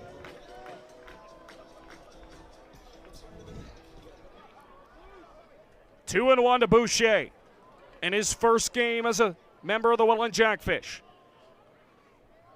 2-1 from Fernando Rodney on its way. Called strike 2. And now Rodney a strike away. And he's going to take an extra second just to take a deep breath. Boucher can erase his tough night with one swing of the bat here. He's 0 for 4 tonight. Looking to change that. Rodney comes set. 2-2 on the way. Boucher! That ball is going to get down to left center field. Luther on his way to third. He's going to get the stop sign. Boucher into second. P.L. Boucher. Runners at second and third. And Gio Morello now. Your center fielder, number 11, Gio Morello.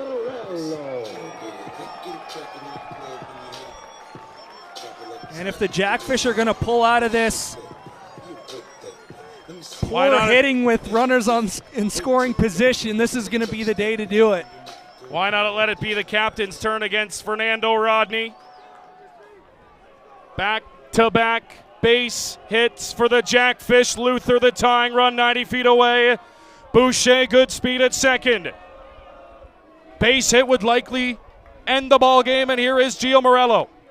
Takes inside for ball 1.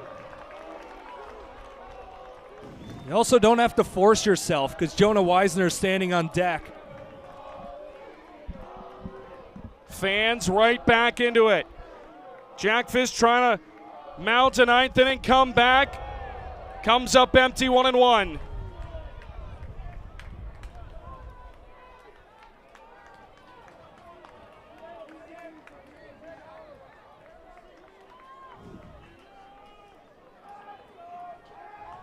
Pena and Duncan have moved in. The left fielder and center fielder still playing a little bit deep as Dominguez.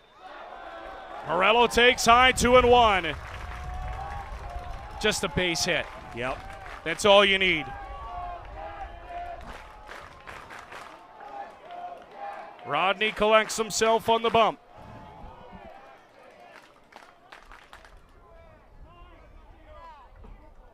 Time's going to be called. It's like Bernardo wanted to reset.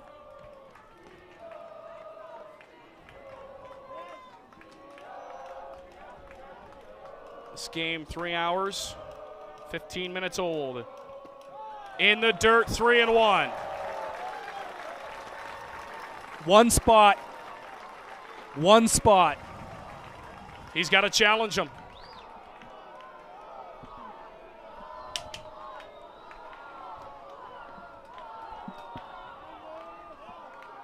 Three and one from Rodney. Ball 4, bases are loaded.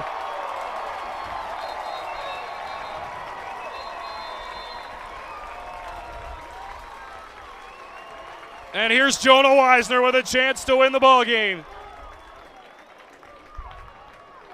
There are probably 2 guys you want at the plate right now. Jonah's one of them, and the other guy's on deck.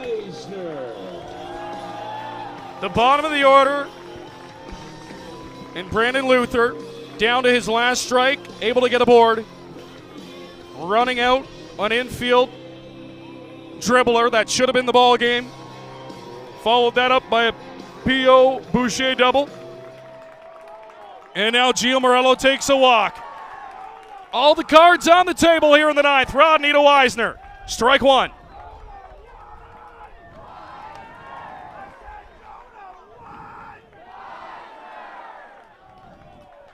Weisner in an 0-1 count. Rodney trying to escape with a save. 3-2 Cardinals, 2 down. Outside for ball 1.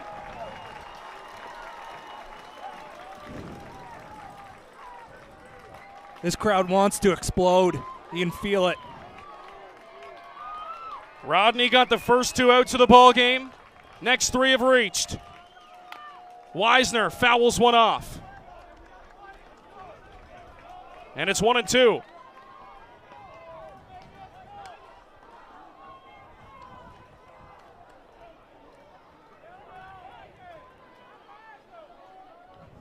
Luther proved that if you put a ball on the ground, anything can happen. Got to come up with a big moment here. Wisner in a 1-2 count. Rodney's pitch. Jonah Wisner cracks one deep to center field. Back is Tyler Duncan to make the catch. And Rodney escapes. And the Jackfish, for the second time tonight, leave the bases loaded and come up short 3-2 to the Hamilton Cardinals. Here in Welland, they made it interesting. We'll step aside for a moment, and we'll be right back with a post game here in Welland. This upcoming Saturday night against Your time is now. You're ready for your next big step. Niagara College is a proven leader among Ontario colleges. Our students are prepared to succeed and drive innovation locally and around the world. Our supportive student culture and state-of-the-art learning facilities help you achieve your dream. Choose academic excellence. Choose experiential learning. Choose career success. Choose Niagara College today. Visit niagaracollege.ca/apply.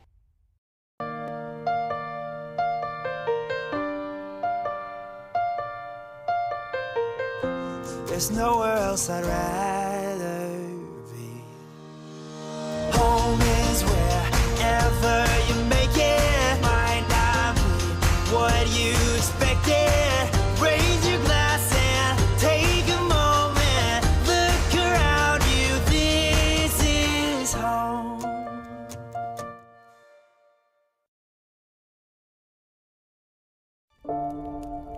When the unexpected happens, who can you call to guide you from crisis to calm? The trusted experts at Service Master Restore are ready when you need us. We'll be there for you every step of the way. Service Master Restore. We restore your home and your peace of mind. Let me into my zone. Let me into my zone. Please don't let me into my zone. Let me into my zone. Let me into my zone. Let me into my zone. Please don't let me in. Yeah. Can't answer my phone now. Just leave it there, that tone. Ballin' can't beat me up, cause I'm back in my zone now. Cause I'm back in my zone now.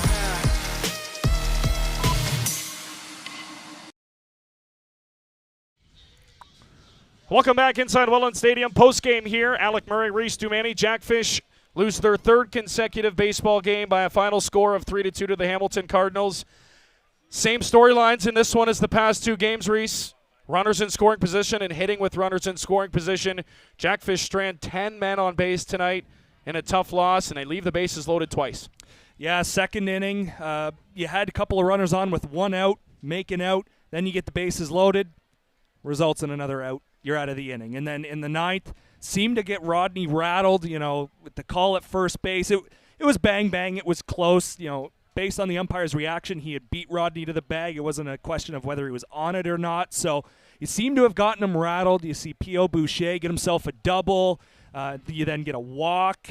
And then you've got Weiser. Again, one of two guys that I'd want at the plate, him or Mullen, and Mullen was on deck. So he could put a good swing on it, had some pretty good contact, but it just, eventually it was a lazy fly ball to center field. Jackfish trying to overcome those demons, Reese, of getting another great start behind Jose Dominguez. 5 no-hit innings for him tonight. Got in a little trouble in the 6th. Not really his fault. No. 2 of those runs charged to him. He only gave up 2 tonight. The other errors for the Jackfish, I think, really hurt them. 4 on the night for the Welland Jackfish, which was something I've never said in my my Jackfish tenure. Yeah, 4 errors, and he had gotten away with the first 3. Yep. But then it was to lead off the 6th inning. It was an error by, I believe it was Wisner again, and that time the Cardinals made them pay. And it's those extra outs that you give these good teams. Again, we talked about it off the top. Cardinals are a team that have to get on a roll if they want to get towards where Welland is at 12 wins, London at 12 wins. You get 10 with Toronto and Chatham-Kent. So they were going to make you pay eventually. You can only give them so many chances, and unfortunately the 4th one was one too many. So Hamilton hops over the 500 mark for, I think, the first or second time this season. At 9-8 now for Hamilton. A big win for them. They string together a couple consecutive wins. We'll go to Hamilton again tomorrow night to see the Hamilton Cardinals. you got to think this team at some point has got to break out of this slump offensively. Yeah, it's strange to say the Jackfish only scored 2 runs again. You know, it's been a couple of 1s, a 0, another 2. It's just you saw signs of greatness throughout the first few weeks of the season, a 23-run performance in Kitchener. You saw them put up 10 in Guelph. You saw, I believe it was 13 here, and then all of a sudden it hasn't come. And again, hasn't been the issue of getting runners on base. They've done a nice job of that, but they got to find a way to get them around. And it's that clutch hitting that, again, we didn't see that from the Jackfish tonight, and that's really all it is. And it's mental. These guys know. It's all mental, right? They're doing the right things to get themselves in that position, but you got to, conclude through. Or finish the job. So again, it's all mental. They've got the abilities to do it. First game for Boucher, first game for Austin Gom. Get them into the swing of things, and this lineup again can be very deep. But just unfortunate because you had the opportunities tonight. So the Welland Jackfish come up just short of the Hamilton Cardinals. First of 3 games on the weekend for the Fish. We'll go to Hamilton, Bernie Arbor tomorrow night. Face these same Cardinals. You got to think revenge is on the mind. Yep. And then back here, the London Majors are in town. Always a great crowd. Always a great game when the London Majors are at Welland Stadium. But for Welland, just you got to forget about it, and you got to somehow, every game you play, the weight gets heavier and heavier and heavier that you don't produce runs. And at some point, this lineup is way too good to continue this. Yeah, they really are. It's just it seems like just one hit is going to break them out. And to be honest, it felt like that Mullen home run was going to. That's one of those hits that drives in a run, but nobody was on base, right? So it's a solo shot, but you kind of got a sense from the team. They were amped up. The crowd was back into the game. You followed up with a triple from Porcelato, and you're like, okay, guys, this could be the moment that they break out, and they're back to where we saw them at the beginning of the season. Fortunately, wasn't the case. They got 2 runs in the inning, thanks to a wild pitch and great base running. But, it just seems like a matter of time. And, maybe getting out on the road, albeit it's 45 minutes away in Hamilton, not too far. But getting out for a road game at Bernie Arbor, and then a big one Saturday. Well, we're going to wrap things up here from the pond as the director of fun is giving me a stare down here. He's trying to you can cross over if you'd like. Absolutely. Take a peek. There we go. Now we're not getting pressured anymore. We will wrap things up here, though. We'll see you all on Saturday night. Again, the London Majors are in town. Grab your tickets if you can. Hot ticket on a Saturday night with London in town, so make sure to grab those. We'll sign off from the pond. Hamilton takes this one 3-2, the final here from Welland over the Jackfish.